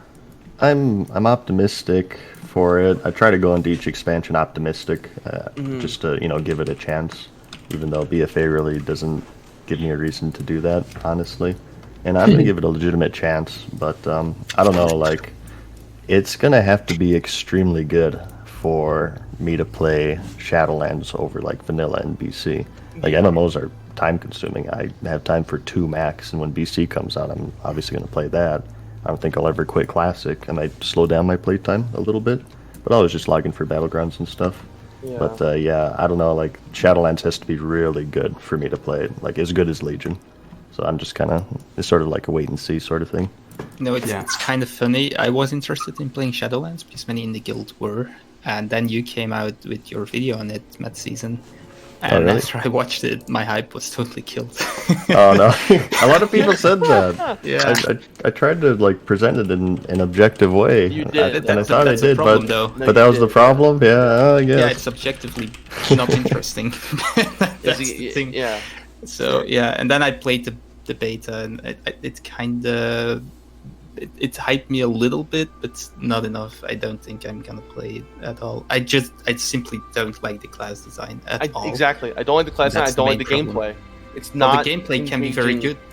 I don't know what the gameplay is because I don't like the class design, and that's. The problem. Exactly. I was playing Red Pally and I hate it. Yeah. Oh my god, Threat Potent. It's horrible. I can't stand it. It's absolutely bad. horrible. You feel like you really feel like you're just someone rolling in a wheelchair. Well, I think Dunedain is kind of like Neo in the sense where stuff has to kind of look cool and pass that initial check. I know gameplay should be the most important thing, right? For all the MMO big brains, like the gameplay is usually the most important factor. But for me, the stuff kind of has to look cool. The class fantasy and all those boxes have to be checked for you to even give the gameplay a shot. I want to highlight a YouTube comment real quick by Rob Januszewski. I hope I didn't destroy that. Made my girlfriend listen to MadSeason's History of WoW video on a road trip one time. I highlighted our relationship to be sure. Oh, that's awesome. That's what's up, man. I think that's great. Yeah. It's pretty That's cool. awesome, dude. So, what's your plans come TBC, MadSeason? Are you going to play TBC primarily? How do you view TBC, by the way? Are you more of a TBC? I poll the chat all the time, and even though I'm a Classic streamer, most people like TBC more than Classic. But yeah, I think for me, I'll always prefer Classic, and a lot of that just for nostalgia. it wasn't my first MMO. My first MMO was Star Wars Galaxies, but Classic was like the first MMO that I played like with like a big rating deal, and I made just a ton of friends with. So I'm of the belief that nostalgia is a legitimate reason to like something. There's kind of like a what's it called, a stigma against using that as a reason to like something. Like, oh, you guys have seen it all the time. Oh, it's all rose-colored goggles. It's not actually good. People trying to convince you what you like and you don't like. But you know, I kind of look at it similar to like watching an old movie from your childhood, playing an old game from your childhood. You know, playing the old Marios or Ocarina of Time, Zeldas, old Final Fantasies. And those don't really have a stigma. I never like had somebody come to me and say, Ocarina of Time actually isn't good. You just like it because you played it as a kid. But with Classic and this whole Classic versus current dynamic, it can get really, really sort of gatekeepy and toxic. Yeah, but I do look at it. It's a legitimate reason to like something. And I think for nostalgia mainly, I'll always prefer Classic. But I think as a game, I would prefer BC more, just because we don't know for sure yet, but what I expect to be a more difficult raiding scene. The classes are closer to each other, but they still have these unique perks that make them, you know, unique from each other. Referencing here, like, you know, on current, there are items that allow anybody to use heroism, that allow engineers to use battle res, and as Defcamp said earlier, you know, everybody has a bubble, everybody, like some sort of immunity. You can't kill me for 10 seconds, and that used to be the mage and pally thing. But they're closer to each other, but they have their unique quirks. The PvP system, Arena, I think is vastly improved over Classic. I can tell you, as somebody who grinded out Rank 14, that the Rank 14 system kind of sucks. Yeah. Yo, beautifully said, man. I feel like I'm in a MadSeason video. Like, the music was hitting my as you were saying it. It's just one thing I want to go in the background. For me, like, nostalgia is I mean, and this might be oversharey or whatever, but for me, it's kind of like the closest thing I have to like some form of spirituality. I really appreciate nostalgia. I'm the type of person that like I have to go back to my hometown every, you know, couple moons to go just walk around it and like go look at all the old like hollowed ground that I like built my life on it. So I'm right there with you, man, and I'm more of a Classic boy, all things considered. And you have to give him extra brownie points because it's the base version of the game that started it all, right? But like you said, There's only one thing I wanted to correct MadSeason on. It's pronounced bloodlust, not heroism. Oh, this guy. This horde privilege right here. Don't you have a war chief's blessing to get there, buddy? I already got it. What are your plans in TV? Because I don't know if Esfand was joking, but is he going horde in TVC? Because I know he's a red pally, and obviously Seal Blood is the way to go if you want to raid as a red pally.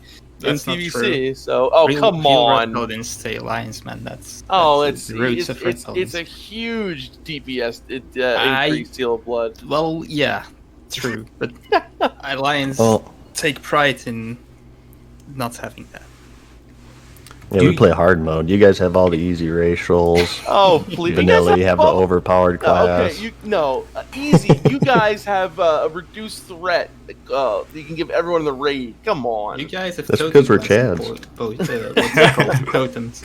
We're gonna finally settle the score. We'll have a 40-man shaman raid versus a 40-man paladin raid, and finally settle the score. I would love to do that. Remember they did that back in the day. Yeah, I would love to. Yeah.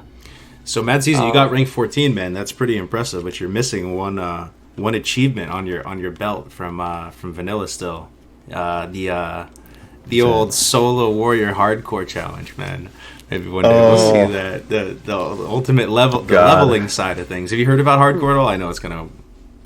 Dude, leveling a warrior normally is hardcore already. It is, dude. Is hardcore really is that not refresh me on the rules of hardcore? Is that you can't have green items as well?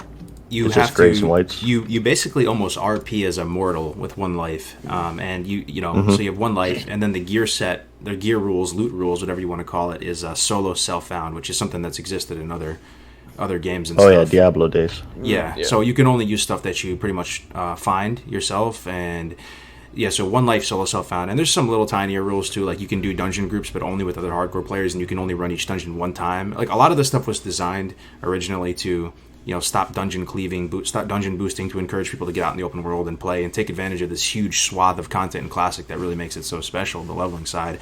But there's also that kind of RP aspect that kind of fell into place as well with it. But just throwing it out there, it'd be. Yeah, I mean, I tried that out a little bit during the beta of the game because, you hit 35 or whatever the max was, I forget. Kind of ran out of stuff to do. And I died on a hunter, which is not a good sign. So I'm not sure if I'd make it on a warrior. It could definitely be something to try. I think it would be interesting. But I feel like I probably would not make it out of Westfall.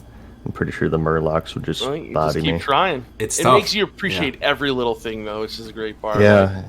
It's intense. Yeah, I recently did a duo with Melderon. We were doing duo hardcore. He was playing shaman. I was playing warrior. And as a warrior, like I had never played a warrior before, and I was joking before, but like I felt the Zug, right? You feel the Zug, and it's like a warrior is that is one of the classes where it's like the playstyle almost makes you want to push your limits, right? And it's such a hard class to just not go balls of the wall, charge shit when I got 20% health, pop sweeping strikes, have 4 mobs hitting me. Like, so it's like it goes against the grain as a warrior to try to be survival. And I ended up dying, charge something while Melderon's getting chased by scorpions. And, he's like, use intimidating shout. I'm like, I don't have it. It's right there in my bars. He's screaming at me. And we died. But luckily I went ahead and I was like, I'm just going to level a warrior regular without hardcore. And it's like, I feel like warrior is such a hard class for hardcore because you're almost incentivized to play dangerous with a warrior. You know what I mean? With going into sweeping strikes and pulling 3 mobs at a time. But the great thing about hardcore, like when I'm doing on my warlock now, it's like you get a green item and you're like, oh my god, freaking out. It's got 10 stamina on it. Stamina. He's really excited. I love leveling a lot, and Kargoz is absolutely right. Like I hated seeing what happened to the leveling meta. Everyone just going in, getting boosted, or doing the dungeon cleaves and stuff like that. And Melderon and I were saying like the most fun we ever had a lot of times was like doing a dungeon, with hardcore characters and being afraid like, oh my god, we gotta take care and like make sure that we CC and not pull too much, or if someone dies they're done, like their character's gone. Yeah, you delete. That was the other thing I forgot to say, MadSeason. So it kind of makes spicy stream content because everybody kind of wants you to die, but at the same time they want you to it's fun. And the only reason I bring it up too is because when you told me that you like Classic over even DBC, all things considered, it's the leveling has got to be a big part of that equation for you, right? I don't mean to speak on your behalf here, but the leveling is pretty magical in Classic, so you might like it. It changes more than you think playing with one life. Just leave it at that. Yeah, it brings it closer to, even though obviously back then nobody did hardcore, but it brings it closer to what it was back in the day. Like I said, like a lot of what's missing from the game is a little bit of that difficulty and the danger of the world, the sense of danger. So I think hardcore is interesting because it brings it back. You're kind of like, oh, what's around this corner? Do I want to go into this cave? I think it's it might be something I try. Like Nax is out. I'm looking for stuff to do, right? Yeah, I think it could be interesting. Content drought, that would be sick, dude. That would be amazing. That would be amazing. So, what are you guys planning for next in any way, Mads? Like as far as PTR testing, or have you guys talked about that yet? I never PTR test really. I like, it's never fresh because we played it back then, but I like to try to experience it as fresh as possible. The only way I'm really preparing for it is just, like you said earlier, getting Exalted with Argent Dawn. I think I'm like halfway through Revered, just to, in case that you guys said it doesn't require it, but I don't know. I just like maxing out reps, I guess. Me too. Making the attunement cheaper and stuff like that. Just the basic stuff. I leveled up some leather workers for the refined deep rock salt because I know all those quests require that. So a little bit of gold stuff as well. Yeah, if you're clothy, make sure you get Mooncloth. If you are a mail or plate, make sure you get your Arcanite bars. Make sure you get some cured rugged hides. Yeah. Get all those done.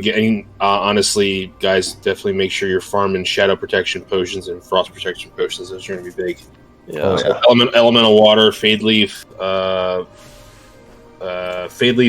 grave moss, and then dream foil. Lots of dream foil. Yeah. But here's a good question. What about saffron? Do you think that you can kind of, because I know a lot of guilds zug Huhuran and don't really put on that much nature resist. Do you guys think it'll be the same for Saffron? I think it's gonna be a balance. Maybe just put on like 50. Yeah, I do actually. I think it's gonna be like Huhuran trying to find just enough amount of frost resistance that the healers can keep up. Because honestly, dude, the healing is so easy. Like a lot of our healers are bored at this point just because of how simple it is.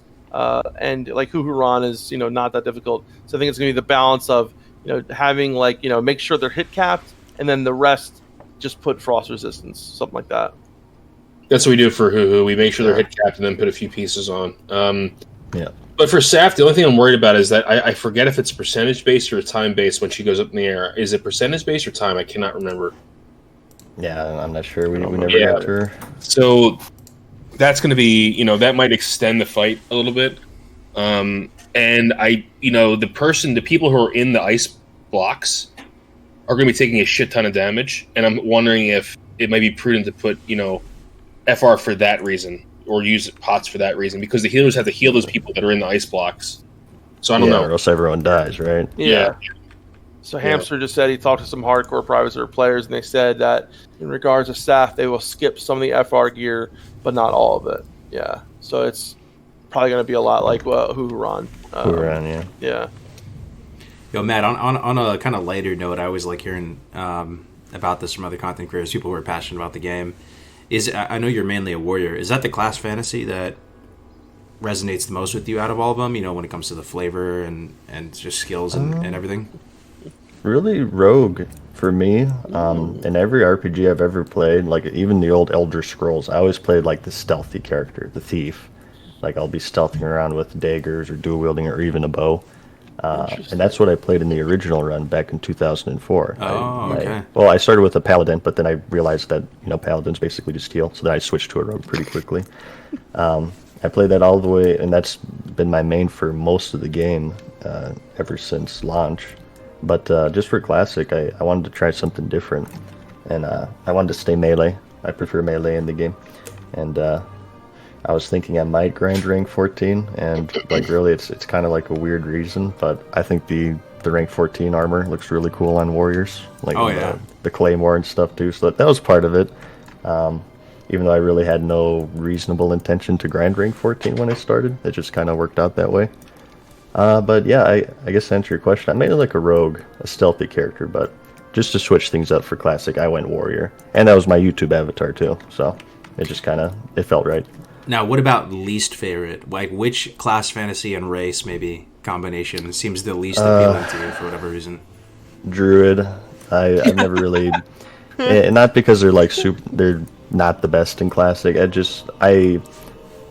The jack of all trades, master of none is like the jack off of all trades and master of none to me. I'd rather be good at one thing, right? So, there's nothing wrong with that playstyle. I can see why people like it, and hybrid specs are interesting and they're cool.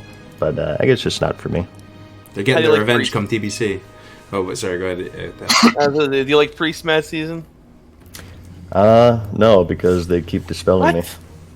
But I can shield your soul. I can shield. Yeah, come on, man. Priest. Okay. Oh, no, then you lose rage. You don't get rage with shields. No, priests are my worst enemy. Defcamp's favorite race and class combo. He loves playing female night elf hunter, dude, with some nice J-Lo earrings on, dude. Don't say that. Yeah, no. I have a second level 60 now, and it's a female night elf hunter, especially for you. Oh God! Dunedain, why? Yeah, I think if you log in on my server again, I come and say hi to you, my female night elf hunter. Do you agree with this? MadSeason is one of the most the player that I hate the most is it's the dude that plays female night elf hunter and tries to it's a level 60 who they don't know how to PvP, so they just go around and Stranglethorn Vale, ganking lobies, going fucking Shadow Meld, oh, here comes a priest, let me Viper fucking sting him, fucking yeah. You love that ability though. Oh my God, I hate them. I hate them so much. But a lot of people don't understand Priest, and I really want to change that, because Priest is such a good class, man. It really is, and in TBC they get so much better, and I'm so passionate about it. Shadow Priest is so fucking strong. Holy Priest is amazing. Oh, yeah. You get, Circle of Healing, Prayer of Mending. You're basically everything a shaman was in vanilla and more. You're just the elite healer in TBC, and I don't want to hear anything about the racials are sick too in TBC, man. Yeah, I really like how they're exactly. short Your cooldown. racials, Yeah. you got Chastise as a dwarf, which is basically a root. You still have Devouring Plague. Everyone gets Fear Ward, right? You know about Star Shards, the only class Defcamp? that has race-specific racials. I'm sorry. I meant class-specific racials. So I don't know. I just think like a lot of people misunderstand priests. So I'm here to change. You heard about the Star Shards TBC changes, Defcamp? That was shocking. Yeah, to me, Star man. Shards smacks in TBC. It's bro. 0 cooldown, It slaps. 50% uptime. Yeah. It's insane. Yeah, It slaps, dude. Too bad it is a shadow spell, because then they would give. That's why Devouring Plague is so good, because it is a shadow spell. Yeah. I remember Shadow Priests in BC were just like insane. They're insane. See, at least for PvP. I hear for PvE as well. For It's like PvE your mana too. regen. Did you know that right now, MadSeasons? I'm sorry, I keep on saying with an S. I don't know why, but I've always said I say I can't. We call it Defcampisms, but we have a Discord channel just for that. Yeah. Did you know that Shadow Priest is like number 4 on DPS right now, Melderon? Yeah, overall. I told you about it. Yeah, I know, it's insane. Then of course I know about it. Right. Well, yeah. I meant in MadSeason. I asked, did he know about it? So Melderon. overall damage output. I was saying Melderon, right, number 4 is what I meant. That is correct. Yeah. Overall in DPS, Shadow Priests are like number 4. Can you guys? No. I'm that? sorry. They're not number 4. They're like number 5 or something like that. Still, they're really high up there. They're above Warlocks, right? They're above Warlocks. Yeah. Yeah. Right below Elemental Shaman. Yeah. They're above Warlocks. How crazy is that? Are you talking about Classic or BC? Yes, for Classic. Yeah. That's Currently. crazy. Currently Wow. in AQ40. Yeah. That's insane, Well, man. Yeah.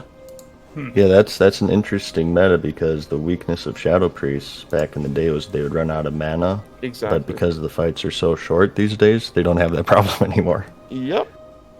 Yeah. Exactly. So yeah, So I have a guess- question for MadSeason, because I've always sure. wanted to ask you this question. Where does the name come from? Ooh, MadSeason. that's a good MadSeason one. show or MadSeason? Yeah. It's a pretty boring story, to be honest, but there's a band called MadSeason. It's a 90s grunge band headed by Lane Staley. He was the lead singer of Alice in Chains. That's like the more popular one. Oh yeah. And my character's name back in the day was Showtime on Khadgar, and everybody just calls me Show, and I just kind of combined the two. Huh. Yeah, it's not very creative. Sad to say. I mean, it's more creative than a lot of ours. Yeah. A lot of ours are just like randomly generated. Yeah, fine. mine's is. Yeah. Yeah. So Oh, you're yeah. a fan of grunge, huh? You like? Oh yeah. That's good because Melderon Alice in hates Chains. Nirvana, and I hate him because of that. I like Nirvana, Pearl Jam, Stone Temple Pilots, all that 90s grunge. I love you, Santa. If there's anybody in the chat right now, now's our chance. We don't have MadSeason's time is precious. If you have any hot seat questions for MadSeason, keep it respectful, obviously. But if you have any questions for one of the goats right here in the content game, now's your chance, chat. We'll maybe pick a Are you couple out. single? Let me have them. Are you single? And There's that games. Hey, I got rank 14, man. Come on. All right, spicy question coming out of Hamster Wheel Gaming. Yo, MadSeason, what do you think of Weezer then? Weezer, I like them kind of casually though. yeah. Do you classify them as grunge? I think they're more kind of alternative to me. But no, they're all right. I like them.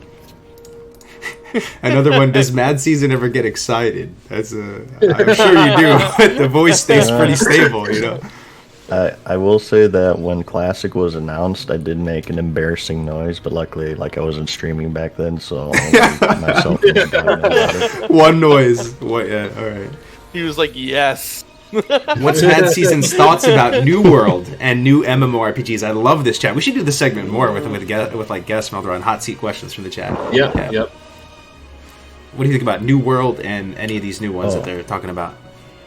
Honestly, I haven't really looked into it. They asked me this on Allcraft about Fires of Creation, I think it is, or Fires of Heaven, or is that the EverQuest? Ashes of Creation. Yeah, well, the answer's right there, I guess. I don't really pay too much attention to other MMOs. I was one of those players, one of those doomers back in 2008. Well, more like Cataclysm, 2010. where I'd say like, okay, World of Warcraft's dying, the game's over, you guys. I'm gonna go play Age of Conan, or I'm gonna go play Warhammer Online. I played every MMO that came out. Star Wars Old Republic, Aeon was like one of the big WoW killers. I doubt anybody even remembers that game. But probably around maybe after Pandaria, I just kind of, I don't know, I lost interest in like following new MMOs really, because it's, I don't know, World of Warcraft, particularly Classic, BC, and Wrath, kind of just, it ruined MMOs for me. It's best games of all time, man. Yeah, it's nothing can really compare, so I just kind of gave up since then. I do hear good things about Ashes of Creation and New World, and I don't know, like, if only retail was out, only Shadowlands was the option for World of Warcraft, I'd probably check them out. But I'm quite content with Classic, and of course BC coming up as well, so I doubt I'll really get into those. Gotcha. What's your go-to gamer drink? Gamer drink, beer. Oh, I think you're gonna say okay. Snapple. Well, what kind of talking about? PBRs? We're talking some Rocky Mountain refreshment. We're talking some. I have a bunch of different ones usually. I get a different brand each time. I've been I'm kind of new to the scene ever since I started the rank 14 grind, so you can make the connection there. Right now I'm drinking Budweiser. So nice.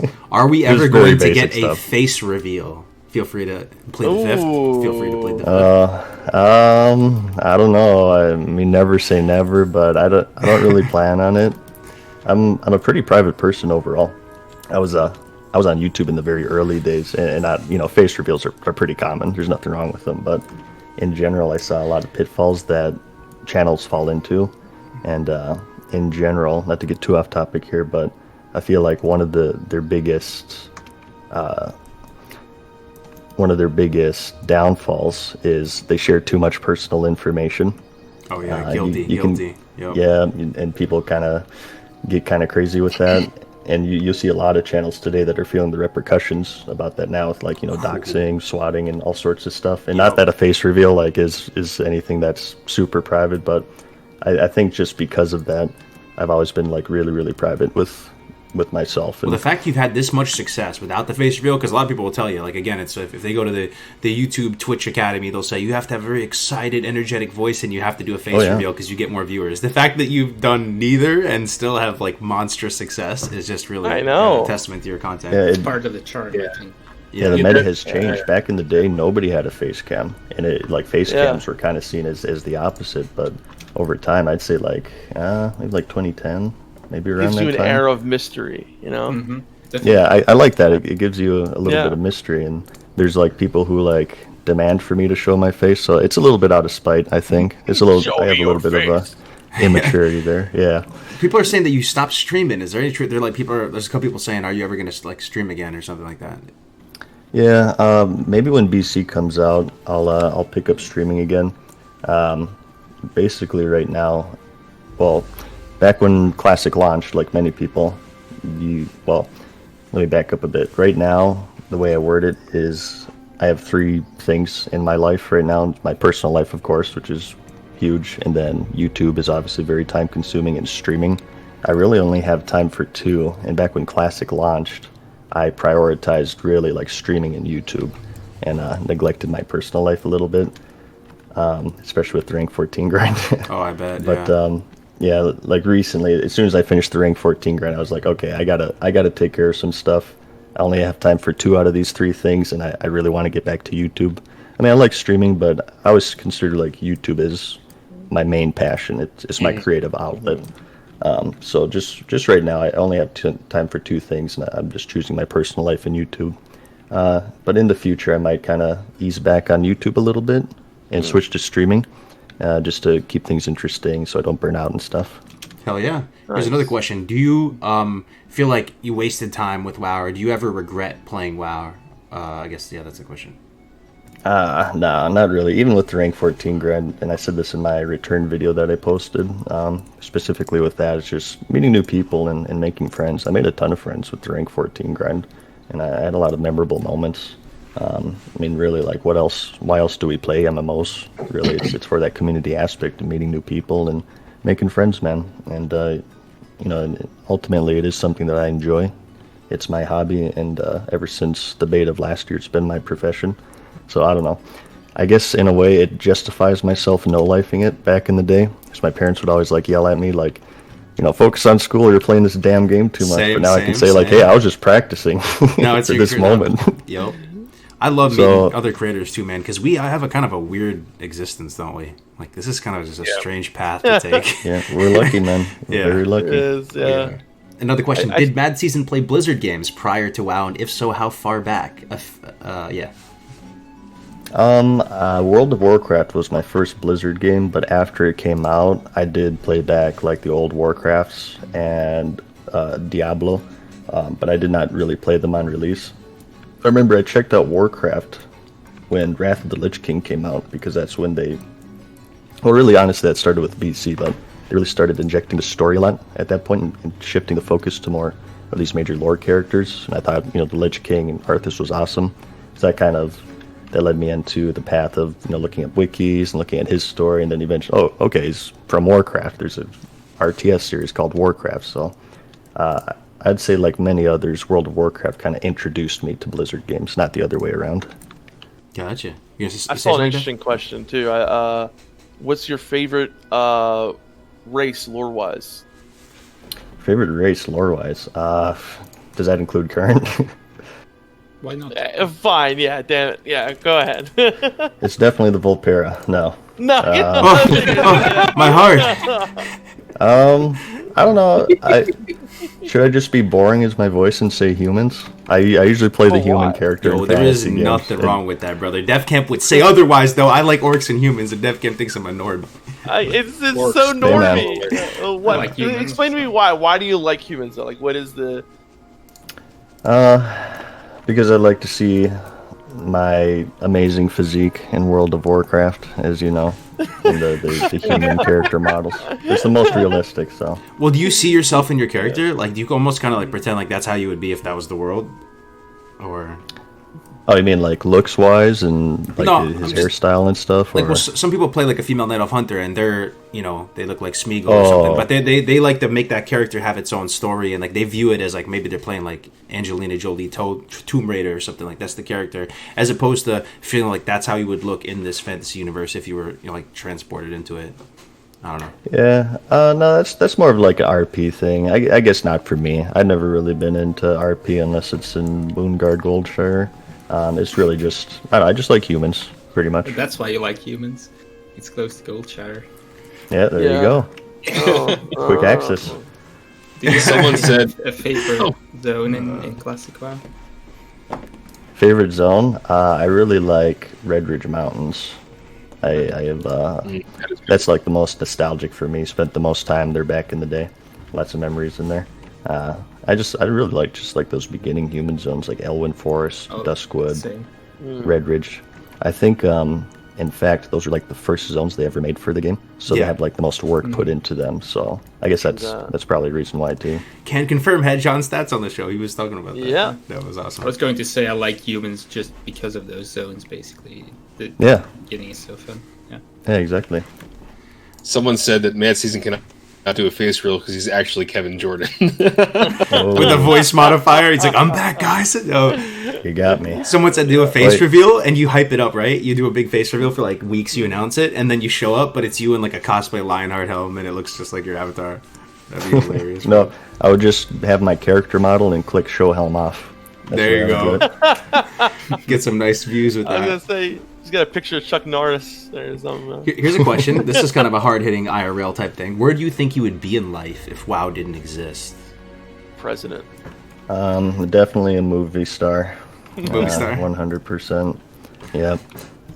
Really, I'm not sure. I wouldn't even begin to think where I would be. It's really just too unpredictable. Is making videos your passion, though? You think you would be doing content still? Like, if all this wasn't even a thing, you'd just find something else to latch on to? I'm not sure if I ever would have landed in video editing. I mean, it is my passion, I feel, in life, but it was really just happenstance that I started it in Warlords of Draenor. That's why I always say, like, jokingly, Warlords of Draenor is my favorite expansion because it was so bad, because it allowed me to start my YouTube channel. Yeah, that's good. That's a good one, bro. I like that. Oh, man. Wow. let's see. Any last questions, guys? We're starting to get towards the end here. Last chance, chat. If you have anything for the GOAT. Let's see here. Yeah, Melderon, your camera is bugged right now, Melderon, and you're like a perfect pose right now with the cheese. It actually looks great, dude. He's like... That is it right there. Is he good, Defcamp? Have you heard from him? You haven't heard from him in like half an hour. Did he paint screenshot his camera and just put it up? Yeah. Oh, God. It looks like he's laughing along with us right now. Like. Yeah. He really likes our jokes. He's legit not here. Oh, he's back. He's back. Oh, he's back. He's muted, though. Hard. It's so good. He's muted. Can you hear me? Now we can. Yes, we Yeah, can. we can hear you. Oh, I've been talking fucking forever. A huge smile on your face. That's This great. cheese is so hard. It was stuck on that. Yeah, we're just all dying. Melderon's AFK looking at porn. That's right, MadSeason. I have exactly what I was doing. Yeah. So I have a question for MadSeason. What are you rolling in TBC? I'm kind of undecided. It really depends on where I want to put my focus on, like endgame. If I want to go big into PvP or PvE, I might just continue the warrior. I feel like I'm pretty invested into the warrior, so I can use like my title and stuff. And BC warriors are really fun. I hear they look really good. They get a ton of really good talents and stuff, and they're super strong in PvP in particular. So They are. Yeah. I guess right now, just to give you an answer, I'm gonna say warrior, but as I get more classes to 60 in classic, that might change. Gotcha. Well, What are you loving right now? Aside from the hunter, just out of curiosity. Mainly just the hunter. I was maybe gonna go mage after hunter or warlock, one of the two. No all shaman in the future. I'd have to play horde, and I'm not sure about that. Oh, come. All right. Just wanted to see. is there anybody watching on both platforms, almost have 1,000 people across both, that doesn't know who MadSeason is? I don't think there is. But if by some miracle you've been living under a, I don't know, here is YouTube and Twitch, guys. We gotta, just trying to shout them out.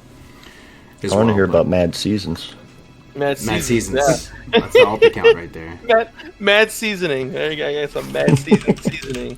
What's your Twitch? Is it Mad Seasons? No, but Mad Season Show. Okay. Everything's Mad Season Show aside from my Twitter, which is just underscore, because somebody got my name back during Draenor, or it was Legion maybe. I think we all know how that feels. Yeah. There it Yeah, is. I'm not really big on. I don't really use Twitter that much anyway, so it's whatever. There's just so much love for you though in the chat, man. Everybody really appreciates know, you. I've bro. never seen the like to dislike ratio look so good on a Kargoz thing. You know, Yeah, right. Yeah, Dude, really. I can't wait to play Among Us with you again. Because the great thing is like, you know, you Hell can't yeah. tell when he's the killer, right? Because he's just like, hey guys, I'm not the killer. True. He's probably so And good at he's that not the killer, game. he's like, hey guys, I'm not the killer. the secret. That's like, how do you know? He's probably amazing at that game. True. He is. Oh God. Well, MadSeason, brother, we really appreciate you being here, man. Like it's an honor, man. Like another huge, great content creator here, and we've been, in the game making content for years now, but never had a chance to link up. Do you guys have any final questions for MadSeason, or if MadSeason, if you want to say anything, man? I just want to say what I said in the beginning of the stream. Like, it's right back at you guys. It's an honor to be on here, and I had a lot of fun. I hope you guys had fun. I hope the viewers had fun, and let's do it again sometime. Hell Don't be shy of inviting me again. Oh yeah. You really can't shut me up about this game, so I'm Nice. always down. Same, brother. That'd be Same. awesome. I want to say it's been a big honor talking to you. I'm a same huge to you, fan man. of your content, and basically, I think you have all the content creators, and then you have you, and it's like there's like that difference. And I don't mean that in a bad way towards Defcamp, Melderon, Kargoz, or anyone else, but I'm taken. Nah, Oh, you guys no, don't give yeah, yourselves they're enough just, credit, they man. are just You so guys good. don't give yourselves enough credit. just keep doing what you do. It's really great. I enjoy it so much. So thanks Yeah, for so- being here. Yeah, same Yeah, to same. you guys. Thank you, brother. We love you, man. Thanks for having me. Melderon, thanks for pulling this off, dude. Okay, Yeah, you went it's in there funny to because sum like up. Matt and I have just had, I just feel like we've had, a back and forth kind of thing on Twitter a little bit, and we never got a chance to really talk, and I'm really glad we got a chance to, because there's a couple people. I mean, one of them's in this chat right now. Hamster Wheel, Workbit, MadSeason. You're the reason why I started making content. So because it's just kind of one of those things where inspirational, very inspirational. It's not just like when I started making content, but the way I also design some of my more cinematic videos, which are very uncommon. Like usually I do guides, but once in a while I do a cinematic video. And I've looked to your channel for inspiration, so I really appreciate it. Yeah. Hell yeah, man! Thank you so much. I was really looking forward to doing a new MadSeasons videos. No, for real though. I've like Melderon said, dude, we've been watching for a long time, man, and to have you on the show, it's been awesome. We've really been lucky with people that we've been able to get on the show, and I feel like this was just like the cherry on the top. 54 episodes, brothers. I know, man. It's been a long ride, man. Since before, were we doing this before Classic came out? We were, right? Yeah. That's crazy, man. And now we're towards the end, and then TBC, man. Keep it going. Yeah, keep it going. Yeah. All right. I just want to say to anyone playing on EU, come and say hi on Bloodsfang if you want. And I linked the Discord in the chat if you wanna come and say hi in the guild. You're welcome. Yeah. Hell yeah. All right, guys, we're gonna end the stream here. I'm gonna go ahead and just host Quissy. Say hi to Quissy for me. Oh, she's nice. Good people. Nice. Love Quissy. And again, get one more sea of emotes for just the MadSeason. Taking the time. Please follow him, support the guests, and we'll see you guys next time. All right, take care. Have a good rest of your day.